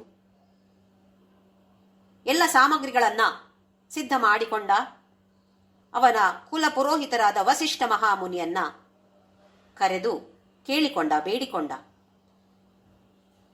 ಎಲ್ಲರಿಗೂ ಕುಲ ಗುರುಗಳು, ಹಿಂದಿನ ಕಾಲದಲ್ಲಿ ಪ್ರತಿಯೊಂದು ರಾಜವಂಶಕ್ಕೂ ಒಂದು ಕುಲ ಗುರು ಇರ್ತಾ ಇದ್ರು, ಪುರೋಹಿತರು. ಅವರೇ ನಿಂತು ಮಾಡಬೇಕಾಗಿರುವಂತಹದ್ದು. ಯಾವುದೇ ಕೆಲಸ ಆಗಿರಲಿ, ಯಾವುದೇ ಧಾರ್ಮಿಕ ಕಾರ್ಯಗಳನ್ನ ಅವರು ನಿಂತು ಮಾಡಿಸ್ಬೇಕಾಗಿರುವಂಥದ್ದು. ಹಾಗಾಗಿ ವಸಿಷ್ಠ ಮುನಿಯನ್ನ ಕೇಳಿಕೊಳ್ತಾನೆ. ಆದ್ರೆ ವಸಿಷ್ಠ ಮುನಿ ಏನ್ ಮಾಡ್ತಾನೆ ಅಂತ ಹೇಳಿದ್ರೆ, ಇಂದ್ರನ ಹತ್ರ ಎಷ್ಟೋ ಸಾವಿರ ವರ್ಷಗಳ ಕಾಲ ಯಾವುದೋ ಒಂದು ಯಜ್ಞವನ್ನ ಅವನು ಒಪ್ಪಿಕೊಳ್ತಾನೆ. ಯಾವ ಉದ್ದೇಶದಿಂದ ಅಂತ ಕೆಲವು ಕಡೆ ಇದೆ. ಅದು ಇಂದ್ರ ಜಾಸ್ತಿ ಧನದ ಆಸೆ ತೋರಿಸಿದಂತೆ ಅದಕ್ಕೆ ವಸಿಷ್ಠರು ಅಲ್ಲಿಗೆ ಹೋದ್ರು ಅಂತೇಳಿ ಅದು ಗೊತ್ತಿಲ್ಲ ನನಗೆ. ಅಂತೂ ಇಂದ್ರ ಮಾಡುವಂತಹ ಯಾಗಕ್ಕೆ ಜಾಸ್ತಿ ಒತ್ತನ್ನ ಕೊಟ್ಟು, ಇದು ನಿನ್ನ ಯಾಗ, ಅಲ್ಲಿ ಇಂದ್ರನ ಯಾಗ ಮುಗಿದ ಮೇಲೆ ನಾನು ಬಂದು ಮಾಡ್ತೇನೆ ಅಂತೇಳಿ ಹೇಳ್ತಾರಂತೆ ವಸಿಷ್ಠ. ಇವನಿಗೆ ಸಾಮಗ್ರಿ ಎಲ್ಲ ರೆಡಿ ಮಾಡಿ ಆಗಿದೆ. ಓಹೋ ಸರಿ, ನೀವು ಮಾಡೋದಿಲ್ಲ ಬೇಡ. ಅವನು ಗೌತಮ ಋಷಿಯನ್ನ ಕರೆದು ಹೇಳ್ತಾನೆ, ತನ್ನ ಸಂಕಟವನ್ನ ತೋಡಿಕೊಂಡು, ನೀವು ಮುಂದೆ ನಿಂತು ಪುರೋಹಿತರಾಗಿ ನೀವು ಮಾಡಿಕೊಡಿ ಅಂತ ಹೇಳ್ತಾನೆ. ಗೌತಮ ಮುನಿ ಒಪ್ಪಿಕೊಂಡು ದೊಡ್ಡ ಯಾಗ ನಡೆಯಿತು. ಹಲವಾರು ತಿಂಗಳು ಕಾಲ ನಡೆದಂತಹ ಈ ಯಾಗ. ವಸಿಷ್ಠ ಮುನಿ ಇಂದ್ರನ ಯಾಗ ಮುಗಿಸಿ ಇಲ್ಲಿಗೆ ಬಂದಾಗ ಇಲ್ಲಿಯೂ ಕೂಡ ಯಾಗ ಮುಗ್ದೋಯ್ತು. ಗೌತಮ ಮುನಿ ಪುರೋಹಿತನಾಗಿ ನಿಂತು ಮಾಡಿಸಿರುವಂತಹ ನಿಮಿ ರಾಜನ ಯಾಗ ಮುಗ್ದೋಯ್ತು. ವಸಿಷ್ಠನಿಗೆ ಸಿಟ್ಟು ಬಂತು. ಕುಲಗುರು ಕುಲಪುರೋಹಿತ ನಾನು, ನನ್ನನ್ನು ಬಿಟ್ಟು ನೀನು ಹೇಗೆ ಮಾಡ್ತೆ, ನಿನ್ನ ಶರೀರ ಪತನವಾಗಲಿ ಅಂತ ಹೇಳಿ ವಸಿಷ್ಠ ನಿಮಿ ರಾಜನಿಗೆ ಶಾಪವನ್ನ ಕೊಟ್ಟುಬಿಟ್ಟ. ನಿಮಗೆ ಸಿಟ್ಟು ಬಂತು. ನೀವೇನೋ ದನದ ಆಸೆಗಾಗಿ ಅಲ್ಲಿ ಹೋದ್ರಿ, ನಿಮಗೆ ನಾನು ದ್ವಿಜನ್ಮವಾಗ್ಲಿ ನಿಮಗೆ ಅಂತೇಳಿ ನಾನು ಶಾಪ ಕೊಡ್ತೇನೆ ಅಂತೇಳಿ ನಿಮಿ ಕೂಡ ಶಾಪ ಕೊಟ್ಟು ಬಿಟ್ಟ ವಸಿಷ್ಠ ಮಹಾಮುನಿಗೆ. ಈಗ ವಸಿಷ್ಠನಿಗೆ ಅಯ್ಯೋ ಇನ್ನೊಂದು ಜನ್ಮ, ನಾನು ಮತ್ತೆ ಗರ್ಭದಲ್ಲಿ ಬರೋದಿಲ್ಲ ಅಂತೇಳಿ ವಿಷ್ಣುವನ್ನ ಪ್ರಾರ್ಥನೆ ಮಾಡಿದ್ರಂತೆ ವಸಿಷ್ಠ. ಆಗ ವಿಷ್ಣು ಹೇಳ್ತಾನೆ, ಸರಿ ಬೇಡ, ವರುಣಾಲಯಕ್ಕೆ ಹೋಗಿ ಮಿತ್ರ ವರುಣ ಅಂತ ಹೇಳಿದ್ರೆ 12 ಆದಿತ್ಯರಲ್ಲಿ 2 ಪ್ರತಿಬಿಂಬಗಳು, ಸೂರ್ಯನ ಪ್ರತಿಬಿಂಬಗಳು, ಇವರಲ್ಲಿ ಹೋಗಿ ಅಲ್ಲಿ ಸೇರಿಕೋ, ಸೂಕ್ಷ್ಮ ರೂಪದಲ್ಲಿ ಅಲ್ಲಿರು ಅಂತ ಹೇಳಿದ್ರಂತೆ. ಹಾಗೆ ವಸಿಷ್ಠ ಮುನಿ ಹೋಗಿ ಮಿತ್ರ ವರುಣರಲ್ಲಿ ಸೂಕ್ಷ್ಮ ರೂಪದಲ್ಲಿದ್ದ. ಒಂದು ದಿನ ದೇವವೇಶ್ಯೆಯಾದ ಊರ್ವಶಿ ಇಲ್ಲಿಗೆ ಕಂಡಾಗ ಈ ಮಿತ್ರ ವರುಣರು ಅವಳನ್ನ ಮೋಹಿಸ್ತಾರೆ. ಅವರಿಗೆ ವೀರ್ಯ ಸ್ಖಲನವಾಗತ್ತೆ. ಆ ವೀರ್ಯ ಬೀಳುವಂಥದ್ದು ಒಂದು ತೆರೆದಿಟ್ಟ ಒಂದು ಮಡಕೆಯಲ್ಲಿ.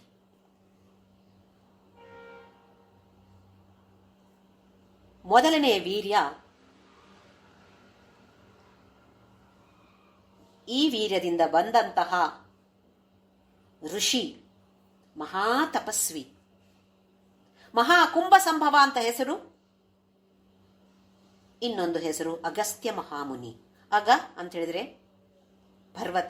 ಪರ್ವತವನ್ನ, ಆ ಪರ್ವತ ವಿಂಧ್ಯಾಚಲ ಪರ್ವತ ಮೇಲಕ್ಕೆ ಬೆಳೀತಾ ಇತ್ತಂತೆ, ವೃದ್ಧಿ ಆಗ್ತಾ ಇತ್ತು, ಅದನ್ನ ನಿಲ್ಲಿಸಿದವನು ಅಂತ ಅವರಿಗೆ ಹೆಸರು ಅಗಸ್ತ್ಯ. ನಿಜವಾಗಿ ಹೆಸರು ಕುಂಭ ಸಂಭವ. ಅಂದ್ರೆ ಆ ಕುಂಭ ಅಂತ ಹೇಳಿದ್ರೆ ಮಡಕೆಯಿಂದ ಬಂದಂತವನು ಅಗಸ್ತ್ಯ ಮಹಾಮುನಿ ಅಥವಾ ಕುಂಭ ಸಂಭವ. ಅಗಸ್ತ್ಯನ ಬಗ್ಗೆ ಗೊತ್ತಿದೆ ನಮಗೆ. ಎರಡನೆಯದು ಮತ್ತೆ ವಸಿಷ್ಠ ಮಹಾಮುನಿ. ಹಾಗಾಗಿ ವಸಿಷ್ಠನಿಗೆ ದ್ವಿಜನ್ಮ ಆಯಿತು. ಆದರೆ ಯಾವ ಸ್ತ್ರೀಯ ಗರ್ಭದಿಂದ ಬಂದಿಲ್ಲ. ಈ ಮಡಕೆಯಿಂದ 2ನೇ ಜನ್ಮವನ್ನ ಪಡೆದುಕೊಂಡ ವಸಿಷ್ಠ ಮಹಾಮುನಿ. ನಿಮಿಗೂ ದೇಹ ಪತನವಾಗಲಿ ಅಂತೇಳಿ ವಸಿಷ್ಠ ಶಾಪ ಕೊಟ್ಟಿದ್ದ ತಾನೆ. ಹಾಗೆ ದೇಹ ಅಲ್ಲಿ ಬಿದ್ದೇ ಬಿಡ್ತು. ಅತ್ಯಂತ ಗುಣ ಸಂಪನ್ನ. ಅಲ್ಲಿ ಎಲ್ಲ ಋಷಿಮುನಿಗಳು ದೊಡ್ಡ ಯಾಗ ಮಾಡಿದಾನೆ. ಎಲ್ಲರೂ ಅಲ್ಲಿ ನೋಡ್ತಿದ್ದಾರೆ. ಅವರಿಗೆಲ್ರಿಗೂ ತುಂಬಾ ಪ್ರೀತಿ ಈ ರಾಜನ ಮೇಲೆ, ನಿಮಿ ರಾಜನ ಮೇಲೆ. ಹಾಗಾಗಿ ಅವರೆಲ್ಲ ಏನ್ ಮಾಡಿದ್ರು, ತಮ್ಮ ತಮ್ಮ ತಪೋಶಕ್ತಿಯಿಂದ ಈ ದೇಹ ನಾಶ ಆಗದಾಗೆ ಇಟ್ಟುಕೊಂಡ್ರು. ಆ ಸೂಕ್ಷ್ಮ ರೂಪದಲ್ಲಿ ನಿಮಿ ಉಳಿದ್ಬಿಟ್ಟ. ಜಗನ್ಮಾತೆಯನ್ನ ಪ್ರಾರ್ಥನೆ ಮಾಡ್ತಾ ಮಾಡ್ತಾ, ಬರೇ ಸೂಕ್ಷ್ಮ ರೂಪದಲ್ಲಿ ಜಗನ್ಮಾತೆಯ ಪ್ರಾರ್ಥನೆ ಮಾಡ್ತಾ ಮಾಡ್ತಾ ಅವಳನ್ನು ಒಲಿಸಿಕೊಂಡ. ಜಗನ್ಮಾತೆ ಕೇಳಿದ್ಲು, ಏನು ಬರಬೇಕು ನಿಂಗೆ ಅಂತ ಹೇಳಿದಾಗ ನಿಮಿ ಹೇಳ್ತಾ, ನನಗೆ ಈ ದೇಹದಲ್ಲಿ ಮತ್ತೆ ಹೋಗೋದು ಬೇಡ. ಅಲ್ಲಿ ಬಿತ್ತುಕೊಂಡಿದೆ ದೇಹ, ಅದನ್ನ ಕಾಪಾಡ್ತಿದ್ದಾರೆ ಋಷಿಮುನಿಗಳು. ನನಗಿಲ್ಲಿ ಹೋಗೋದು ಬೇಡ. ಆದ್ರೆ ಇರಬೇಕು ನನಗೆ ಎಲ್ಲಿ, ಪ್ರಪಂಚದಲ್ಲಿರುವಂತಹ ಎಲ್ಲರ ಕಣ್ಣು ರೆಪ್ಪಿಯಲ್ಲಿ ನಾನು ಉಳಿಯುವಂತೆ ಮಾಡು ಅಂತ ಹೇಳಿದಾಗ ತಥಾಸ್ತು ಅಂತ ಹೇಳ್ತಾಳೆ ತಾಯಿ. ಹಾಗಾಗಿ ವಾಯು ರೂಪದಲ್ಲಿ ನಮ್ಮೆಲ್ಲರ ಕಣ್ಣು ರೆಪ್ಪೆಯಲ್ಲಿ ಮೇಲ್ಗಡೆ ಇರುವಂಥವನು ನಿಮಿ. ಇದು ಜಗನ್ಮಾತೆ ನಿಮಗೆ ಕೊಟ್ಟಿರುವಂತಹ ವರ. ಅದರಿಂದಾಗಿ ನಿಮೇಷ ಅಂತೇಳಿದ್ರೆ ತೆರೆದುಕೊಳ್ಳುವಂಥದ್ದು, ಉನ್ಮೇಷ ಅಂತೇಳಿದ್ರೆ ಮತ್ತೆ ಕ್ಲೋಸ್ ಮಾಡುವಂಥದ್ದು ಅಂತ ಹೇಳುವ ಶಬ್ದ. ಇದಾದ ಮೇಲೆ ನಿಮಗೆ ಮಕ್ಕಳಿಲ್ಲ, ಅವನಿಗೆ ಅದರಿಂದ ಏನು ತೊಂದರೆ ಇಲ್ಲ. ಆದರೆ ಅಲ್ಲಿದ್ದ ಋಷಿ ಮುನಿಗಳಿಗೆ ಮಹಾವಿಷ್ಣುವಂತಹ ಗುಣ ಸಂಪನ್ನನಾಗಿರುವಂತಹ ರಾಜವಂಶ ಇಲ್ಲಿಗೆ ನಾಶ ಆಗಿ ಹೋಗತ್ತೆ, ಏನಾದ್ರೂ ಮಾಡಬೇಕು ಅಂತ ಹೇಳಿ ಅವರೆಲ್ಲ ಸೇರಿಕೊಂಡು ತಮ್ಮ ತಪೋಶಕ್ತಿಯಿಂದ ಆ ದೇಹವನ್ನ, ಮೃತ ದೇಹವನ್ನ ಮತಿಸಿ ಅದರಿಂದ ಒಬ್ಬ ಸುಂದರವಾದ ಬಾಲಕ ಬರ್ತಾನಂತೆ. ಅವನ ಹೆಸರು ಮಿಥಿ. ಇವನು ಕೂಡ, ಈ ಮಿಥಿ ರಾಜ, ಇವನು ಕೂಡ ಅತ್ಯಂತ ಗುಣಸಂಪನ್ನನಾಗಿರ್ತಾನೆ. ಗಂಗಾ ನದಿಯ ತಟದಲ್ಲಿ ದೊಡ್ಡ ಒಂದು ಸುಂದರವಾದ ನಗರವನ್ನು ನಿರ್ಮಿಸ್ತಾನೆ. ಮಿಥಿ ಕಟ್ಟಿರುವಂತಹ ಸುಂದರವಾದ ನಗರದ ಹೆಸರು ಮಿಥಿಲಾ. ನಮ್ಗೆಲ್ರಿಗೂ ಮಿಥಿಲಾ ಬಗ್ಗೆ ಗೊತ್ತಿದೆ ಅಲ್ವೇ? ಯಾಕೆ ಹೇಳಿ? ಸೀತೆ ಮೈಥಿಲಿ ಅಂತ ಹೆಸರು ಬಂದಿರುವುದೇ ಮಿಥಿಲಾ ನಗರದ ಪುತ್ರಿ ಅವಳು, ಹಾಗಾಗಿ ಮೈಥಿಲಿ. ಯಾರ ಮಗಳು? ನಾವು ಜನಕನ ಮಗಳು ಅಂತ ಹೇಳ್ತೀವಿ. ಇಲ್ಲಿ ಜನಕ ಅಂತ ಹೇಳಿದ್ರೆ ಮಿಥಿಯ ಹೆಸರು ಜನಕ, ಅಥವಾ ಆ ವಂಶದ ಹೆಸರು ಜನಕ. ಜನಕ ಅಂದ್ರೆ ಹೇಳಿದ್ರೇನು? ತಂದೆ, ತಾನೇ ತಂದೆ ಅವನು ಮಿಥಿ. ಯಾಕೆ? ಆ ಮೃತ ಶರೀರವನ್ನ ಮತಿಸಿದಾಗ ಬಂದಿರುವಂತವನು, ತಂದೆ ತಾಯಿಯ ಗರ್ಭದಿಂದ ಬಂದಿಲ್ಲ ಅವನು. ಹಾಗಾಗಿ ಅವನಿಗೆ ವಿದೇಹ ಅಂತ ಕೂಡ ಹೆಸರಿದೆ. ವಿದೇಹ ವಂಶ ಅಥವಾ ಜನಕನ ವಂಶ. ನಾವೇನೋ ಸೀತೆಯ ತಂದೆ ಹೆಸರು ಏನು ಅಂತ ಕೇಳಿದ್ರೆ ಜನಕ ಮಹಾರಾಜ ಅಂತ ಸುಮ್ಮನೆ ಹೇಳ್ಬಿಡ್ತೇವೆ. ಅದರಲ್ಲಿ ಅವನು ತುಂಬಾ ಪ್ರಸಿದ್ಧಿಯನ್ನ ಪಡೆದವನು ಅಂತೆ, ಅಷ್ಟೇ. ಅವನ ನಿಜವಾದ ಹೆಸರು ಶಿರಧ್ವಜ. ಶಿರಧ್ವಜ ಅಂತ ಹೇಳುವ ರಾಜ ಈ ನಿಮಿ ಅಥವಾ ಮಿಥಿಯ ವಂಶದಲ್ಲಿ, ಜನಕ ವಂಶದಲ್ಲಿ, ವಿದೇಹ ವಂಶದಲ್ಲಿ ಹುಟ್ಟಿರ್ತಾನೆ. ಅವನಿಗೆ ಸುನಯನ ಅಂತ ಹೆಂಡತಿ. ಅವನ ಮಕ್ಕಳು ಸೀತಾ ಮತ್ತೆ ಊರ್ಮಿಳಾ. ಸೀತಾ ಶ್ರೀರಾಮನ ಕೈ ಹಿಡಿತಾಳೆ, ಲಕ್ಷ್ಮಣನ ಕೈ ಹಿಡಿತಾಳೆ. ಊರ್ಮಿಳಾ ಅವನ ತಮ್ಮ ಕುಶಧ್ವಜ ಅಂತ ಹೆಸರು. ಇವರೆಲ್ಲರೂ ಜನಕರೇ. ಯಾಕೆ ಅಂತಂದ್ರೆ ಆ ವಂಶದಲ್ಲಿ ಹುಟ್ಟಿದ್ದಾರೆ, ಹಾಗಾಗಿ ಜನಕರು. ಕುಶಧ್ವಜ ಇವನ ಮಗಳಂದ್ರ ಹೆಸರು ಮಾಂಡವಿ ಮತ್ತೆ ಶ್ರುತಕೀರ್ತಿ. ಮಾಂಡವಿ ಅಂತ ಹೇಳೋಳು ಭರತನ ಕೈ ಹಿಡಿತಾಳೆ, ಶ್ರೀರಾಮನ ತಮ್ಮನಾದ ಶತ್ರುಘ್ನನ ಕೈಯನ್ನ ಶ್ರುತಕೀರ್ತಿ ಹಿಡಿತಾಳೆ. ಆಮೇಲಿನ ಕತೆ ನಮ್ಗೆಲ್ರಿಗೂ ಗೊತ್ತಿದೆ. ಇದು ಈ ನಿಮೇಷ ಅಂತ ಹೇಳೋದು ಹೇಗೆ ಬಂತು, ಅಥವಾ ಕಣ್ಣು ರೆಪ್ಪೆ ಮೊದಲು ಅನಿಮೇಷರಾಗಿದ್ರಂತೆ ದೇವತೆಗಳಾಗೆ ಮಾನವರು ಕೂಡ. ಆದ್ರೆ ಈ ನಿಮಿಯಿಂದಾಗಿ ನಾವು ಕಣ್ಣನ್ನ ಮುಚ್ಚುತ್ತೇವೆ ಅಂತ ಹೇಳುತ್ತೆ ಒಂದು ಸುಂದರವಾದ ಕಥೆ. ಮುಂದಿನ ಶ್ಲೋಕ. ತವಾ ಪರ್ಣೆ ಕರ್ಣೆ ಜಪನಯನ ಪೈಶೂನ್ಯ ಚಕಿತ ನಿಲೀಯಂತೆ ತೋಯೇ ನಿಯತಮನಿಮೇಷಾ ಶಫರಿಕಾಃ ಇಯಂ ಚ ಶ್ರೀರ್ಬದ್ಧ ಛದಪುಟಕವಾಟಂ ಕುವಲಯಂ ಜಹಾತಿ ಪ್ರತ್ಯೂಷೇ ನಿಶಿಚ ವಿಘಟಯ್ಯ ಪ್ರವಿಶತಿ. ಮತ್ತೆ ಕಣ್ಣುಗಳ ಸೌಂದರ್ಯದ ಬಗ್ಗೆಯೇ. ತವಾ ಅಪರ್ಣೆ, ನೀನು ಅಪರ್ಣ. ಪರ್ಣ ಅಂತ ಹೇಳಿದ್ರೆ ಎಲೆ. ಅವಳು ತಪಸ್ಸು ಮಾಡಬೇಕಿದ್ರೆ ಎಲೆಯನ್ನೂ ತಿಂತಿರ್ಲಿಲ್ಲ, ಯಾವ ಆಹಾರವನ್ನು ತೆಗೆದುಕೊಳ್ಳುತ್ತಿರ್ಲಿಲ್ಲ, ಎಲೆಯನ್ನು ಕೂಡ ಬಿಟ್ಬಿಟ್ಲಂತೆ. ಮೊದಲಿನಲ್ಲಿ ಬೇರೆ ಘನವಾದ ಆಹಾರವನ್ನ ತೆಗೆದುಕೊಳ್ಳೋದು ಬಿಟ್ಟು ಏನೋ ಕಾಡಿನಲ್ಲಿ ಸಿಕ್ಕಿರುವಂತಹ ಎಲೆಯನ್ನ ತಿಂತಾ ಇದ್ಲಂತೆ. ಕೊನೆಗೆ ಅದನ್ನು ಬಿಟ್ಲು. ಹಾಗಾಗಿ ಅವಳಿಗೆ ಅಪರ್ಣ ಅಂತ ಹೆಸರು. ತವಾಪರ್ಣೆ ಕರ್ಣೆ ಜಪನಯನ ಪೈಶೂನ್ಯ ಚಕಿತ. ಮತ್ತೆ ನಿನ್ನ ಕಣ್ಣು ಕಿವಿಯವರೆಗೆ ಇರುವಂತದ್ದು. ನಿಲಿಯಂತೆ ತೋಯೆ ನಿಯತಂ ಅನಿಮೇಷ ಶಫರಿಕಾ. ಶಫರಿಕಾ ಅಂತ ಹೇಳಿದ್ರೆ ಹೆಣ್ಣು ಮೀನುಗಳು. ನೋಡಿ, ಮೀನುಗಳು ಕೂಡ ಕಣ್ಣು ಮುಚ್ಚೋದಿಲ್ಲ. ಹಾಗಾಗಿ ಮೀನಾಕ್ಷಿ, ಮಧುರೆ ಮೀನಾಕ್ಷಿ. ಯಾಕೆ ಮೀನಾಕ್ಷಿ? ಮೀನಿನ ಹಾಗೆ ಕಣ್ಣನ್ನ ಅವಳು ಮುಚ್ಚೋದೇ ಇಲ್ಲ. ಮೀನುಗಳು ಕಣ್ಣು ಮುಚ್ಚೋದಿಲ್ಲಂತೆ, ಕಣ್ಣು ಯಾವತ್ತೂ ತೆರೆದುಕೊಂಡೇ ಇರುವಂತಹದ್ದು. ಹಾಗಾಗಿ ಮೀನಾಕ್ಷಿ ಅಂತ ಹೆಸರು ಅವಳಿಗೆ. ಇಲ್ಲೇನು ಹೇಳ್ತಿದ್ದಾರೆ ಆದಿಶಂಕರಾಚಾರ್ಯ ಅಂತ ಹೇಳಿದ್ರೆ, ಈ ಹೆಣ್ಣು ಮೀನುಗಳು ತೋಯೆ ಅಂದರೆ ನೀರಿನಲ್ಲಿ ನಿಲಿಯಂತೆ ಅಡಗಿಕೊಂಡಿದೆ. ಯಾಕೆ ಯಾಕೆ ಅಂತ ಹೇಳಿದ್ರೆ, ಎಲ್ಲಾದರೂ ಈ ಜಗನ್ಮಾತೆ ಚಾಡಿ ಹೇಳಿ ನನ್ನಿಂದ ಕದ್ದಿದ್ದಾರೆ ನೋಡಿ ಈ ಮೀನುಗಳು, ಈ ಗುಣ ನನ್ನದು, ಯಾವುದು ಅನಿಮೇಷವಾಗಿರುವಂಥದ್ದು, ಕಣ್ಣು ಮುಚ್ಚದೇ ಇರುವಂಥದ್ದು ನನ್ನ ಗುಣ, ನನ್ನಿಂದ ಈ ಮೀನುಗಳೆಲ್ಲ ಈ ಗುಣವನ್ನು ಕದ್ದಿದ್ದಾವೆ ಅಂತೇಳಿ ಆದರೂ ಎಲ್ಲರ ಹತ್ರ ಹೇಳಿಬಿಡ್ತಾರೋ, ಚಾಡಿ ಹೇಳ್ತಾರೋ ಅಂತ ಹೇಳುವ ಭಯದಿಂದ ಮೀನುಗಳೆಲ್ಲ ನೀರಿನಲ್ಲಿ ಅಡಿಯಲ್ಲಿ ಹೋಗಿ ಅಡಗಿಕೊಂಡಿವೆ ಅಂತ ಆದಿಶಂಕರಾಚಾರ್ಯರು ಹೇಳ್ತಿದ್ದಾರೆ. ಇಯಂಚ ಶ್ರೀರ್ಬದ್ಧ ಚದಪುಟ ಕವಾಟಂ ಕುವಲಯಂ. ಈ ಶ್ರೀ ಅಂತ ಹೇಳಿದ್ರೆ ಸೌಂದರ್ಯದ ದೇವತೆ, ಸಂಪತ್ತಿನ ದೇವತೆ, ಸೌಂದರ್ಯ, ಇಲ್ಲಿ ಸೌಂದರ್ಯದ ದೇವತೆ ಆಗಿರುವಂತಹ ಶ್ರೀ. ಅವಳೇನ್ ಮಾಡ್ತಾಳಂತೆ, ಈ ಕೆನ್ನೈದಿಲೆ ಇರತ್ತೆ ನೋಡಿ, ನೈದಿಲೆಗಳು, ಕೆನ್ನೈದಿಲೆಗಳು ಅಂತ ಹೇಳ್ತಾರೆ, ತುಂಬಾ ಸುಂದರವಾಗಿರತ್ತೆ ಈ ಹೂ. ರಾತ್ರಿ ತೆರೆದುಕೊಳ್ಳತ್ತೆ, ಬೆಳಿಗ್ಗೆ ಸೂರ್ಯೋದಯ ಆದಾಗೆ ಇದು ಮುಚ್ಚಿಕೊಳ್ಳತ್ತೆ. ನೈದಿಲೆ ಮುಚ್ಚಿಕೊಳ್ಳತ್ತೆ, ತಾವರೆ ತೆರೆದುಕೊಳ್ಳತ್ತೆ, ಉಲ್ಟಾ. ರಾತ್ರಿ ಆದಾಗೆ ಕೆನ್ನೈದಿಲೆಗಳು ತೆರೆದುಕೊಳ್ತಾವೆ. ಜಹಾತಿ ಪ್ರತ್ಯೂಷೆ ಉಷ ಪ್ರತ್ಯೂಷ ನಿಶಿಚ ವಿಘಟಯ್ಯ ಪ್ರವಿಶತಿ. ಏನ್ ಹೇಳ್ತಿದ್ದಾರೆ ಅಂದ್ರೆ, ಈ ಸೌಂದರ್ಯದ ದೇವತೆ ಶ್ರೀ ಏನ್ ಮಾಡ್ತಿದ್ದಾಳೆ, ಆ ಕೆನ್ನೈದಿಲೆಯಲ್ಲಿ ಉಳಿತಾ ಇಲ್ಲ, ಅದು ಬಿಟ್ಟು ನಿನ್ನ ಕಣ್ಣುಗಳಲ್ಲಿ ಬಂದು ಕೂತ್ಕೊಂಡಿದ್ದಾಳೆ, ನೇತ್ರ ಲಕ್ಷ್ಮಿಯಾಗಿದ್ದಾಳೆ. ಕೆನ್ನೈದಿಲೆಗಳು ರಾತ್ರಿ ಆದಾಗೆ ಎಲ್ಲ ವಿಕಸನವಾಗತ್ತೆ, ತೆರೆದುಕೊಳ್ಳತ್ತೆ. ಆಗ ಈ ಲಕ್ಷ್ಮಿ ಬಂದು ಇಲ್ಲಿ ಕೂತಿರ್ತಾಳಂತೆ. ಅವಳ ಸೌಂದರ್ಯ ಅಲ್ಲೂ ಇರುತ್ತೆ, ಇಲ್ಲೂ ಬಂದು ಕೂತಿರ್ತಾಳಂತೆ.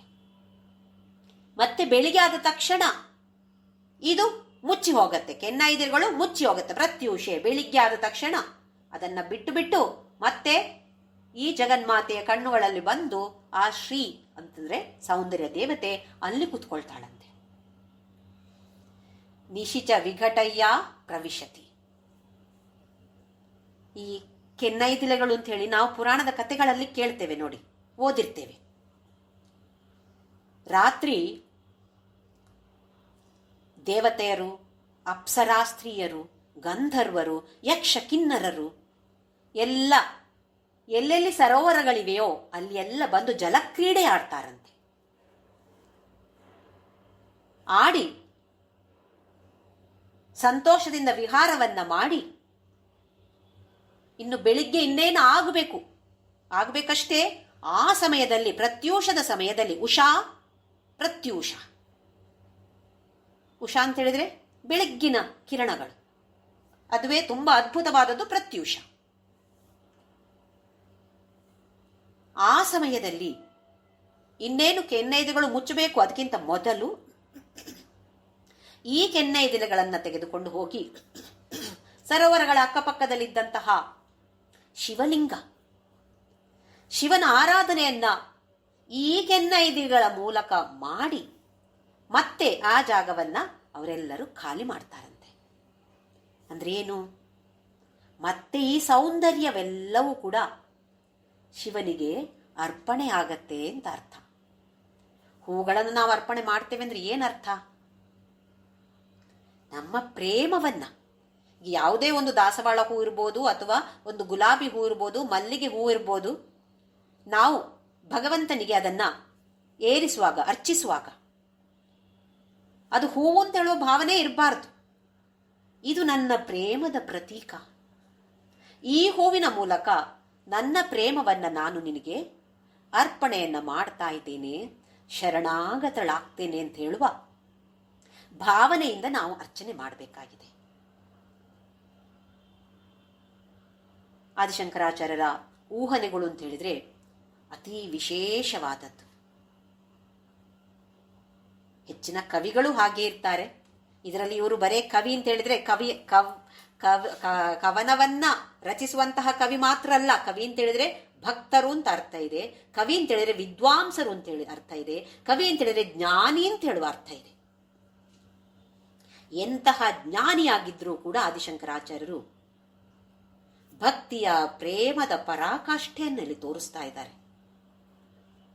ಹೇಗೆ ಶರಣಾಗತಳಾಗ್ತಾಳೆ ಈ ಜಗನ್ಮಾತೆ ಆ ಜಗತ್ಪಿತನಿಗೆ, ಅವಳೇ ಶರಣಾಗ್ತಾಳೆ ಅಂತಾದ್ರೆ ನಾವು ಖಂಡಿತವಾಗಿಯೂ ಶರಣಾಗಬೇಕು ತಾನೆ, ಆಗೋಣ ಅಲ್ವೇ? ಓಂ ಶ್ರೀರಾಮ್ ಜಯ ರಾಮ್ ಜಯ ಜಯ ರಾಮ್, ಓಂ ಶ್ರೀರಾಮ್ ಜಯ ರಾಮ್ ಜಯ ಜಯ ರಾಮ್, ಓಂ ಶ್ರೀರಾಮ್ ಜಯ ರಾಮ್ ಜಯ ಜಯ ರಾಮ್, ಓಂ ಶ್ರೀರಾಮ್ ಜಯ ರಾಮ್ ಜಯ ಜಯ ರಾಮ್, ಓಂ ಶ್ರೀರಾಮ್ ಜಯ ರಾಮ್ ಜಯ ಜಯ ರಾಮ್, ಓಂ ಶ್ರೀರಾಮ್ ಜಯ ರಾಮ್ ಜಯ ಜಯ ರಾಮ್, ಓಂ ಶ್ರೀರಾಮ್ ಜಯ ರಾಮ್ ಜಯ ಜಯ ರಾಮ್, ಓಂ ಶ್ರೀರಾಮ್ ಜಯ ರಾಮ್ ಜಯ ಜಯ ರಾಮ್, ಓಂ ಶ್ರೀರಾಮ್ ಜಯ ರಾಮ್ ಜಯ ಜಯ ರಾಮ್, ಓಂ ಶ್ರೀರಾಮ್ ಜಯ ರಾಮ್ ಜಯ ಜಯ ರಾಮ್, ಓಂ ಶ್ರೀರಾಮ್ ಜಯ ರಾಮ್ ಜಯ ಜಯ ರಾಮ್, ಓಂ ಶ್ರೀರಾಮ್ ಜಯ ರಾಮ್ ಜಯ ಜಯ ರಾಮ್. ಓಂ ಅಸತೋ ಮಾ ಸದ್ಗಮಯ ತಮಸೋ ಮಾ ಜ್ಯೋತಿರ್ಗಮಯ ಮೃತ್ಯೋರ್ಮಾ ಅಮೃತಂ ಗಮಯ. ಓಂ ಶಾಂತಿ ಶಾಂತಿ ಶಾಂತಿ. ಲೋಕಾ ಸಮಸ್ತಾ ಸುಖಿನೋ ಭವಂತು, ಲೋಕಾ ಸಮಸ್ತಾ ಸುಖಿನೋ ಭವಂತು, ಲೋಕಾ ಸಮಸ್ತಾ ಸುಖಿನೋ ಭವಂತು. ಎಲ್ಲರಿಗೂ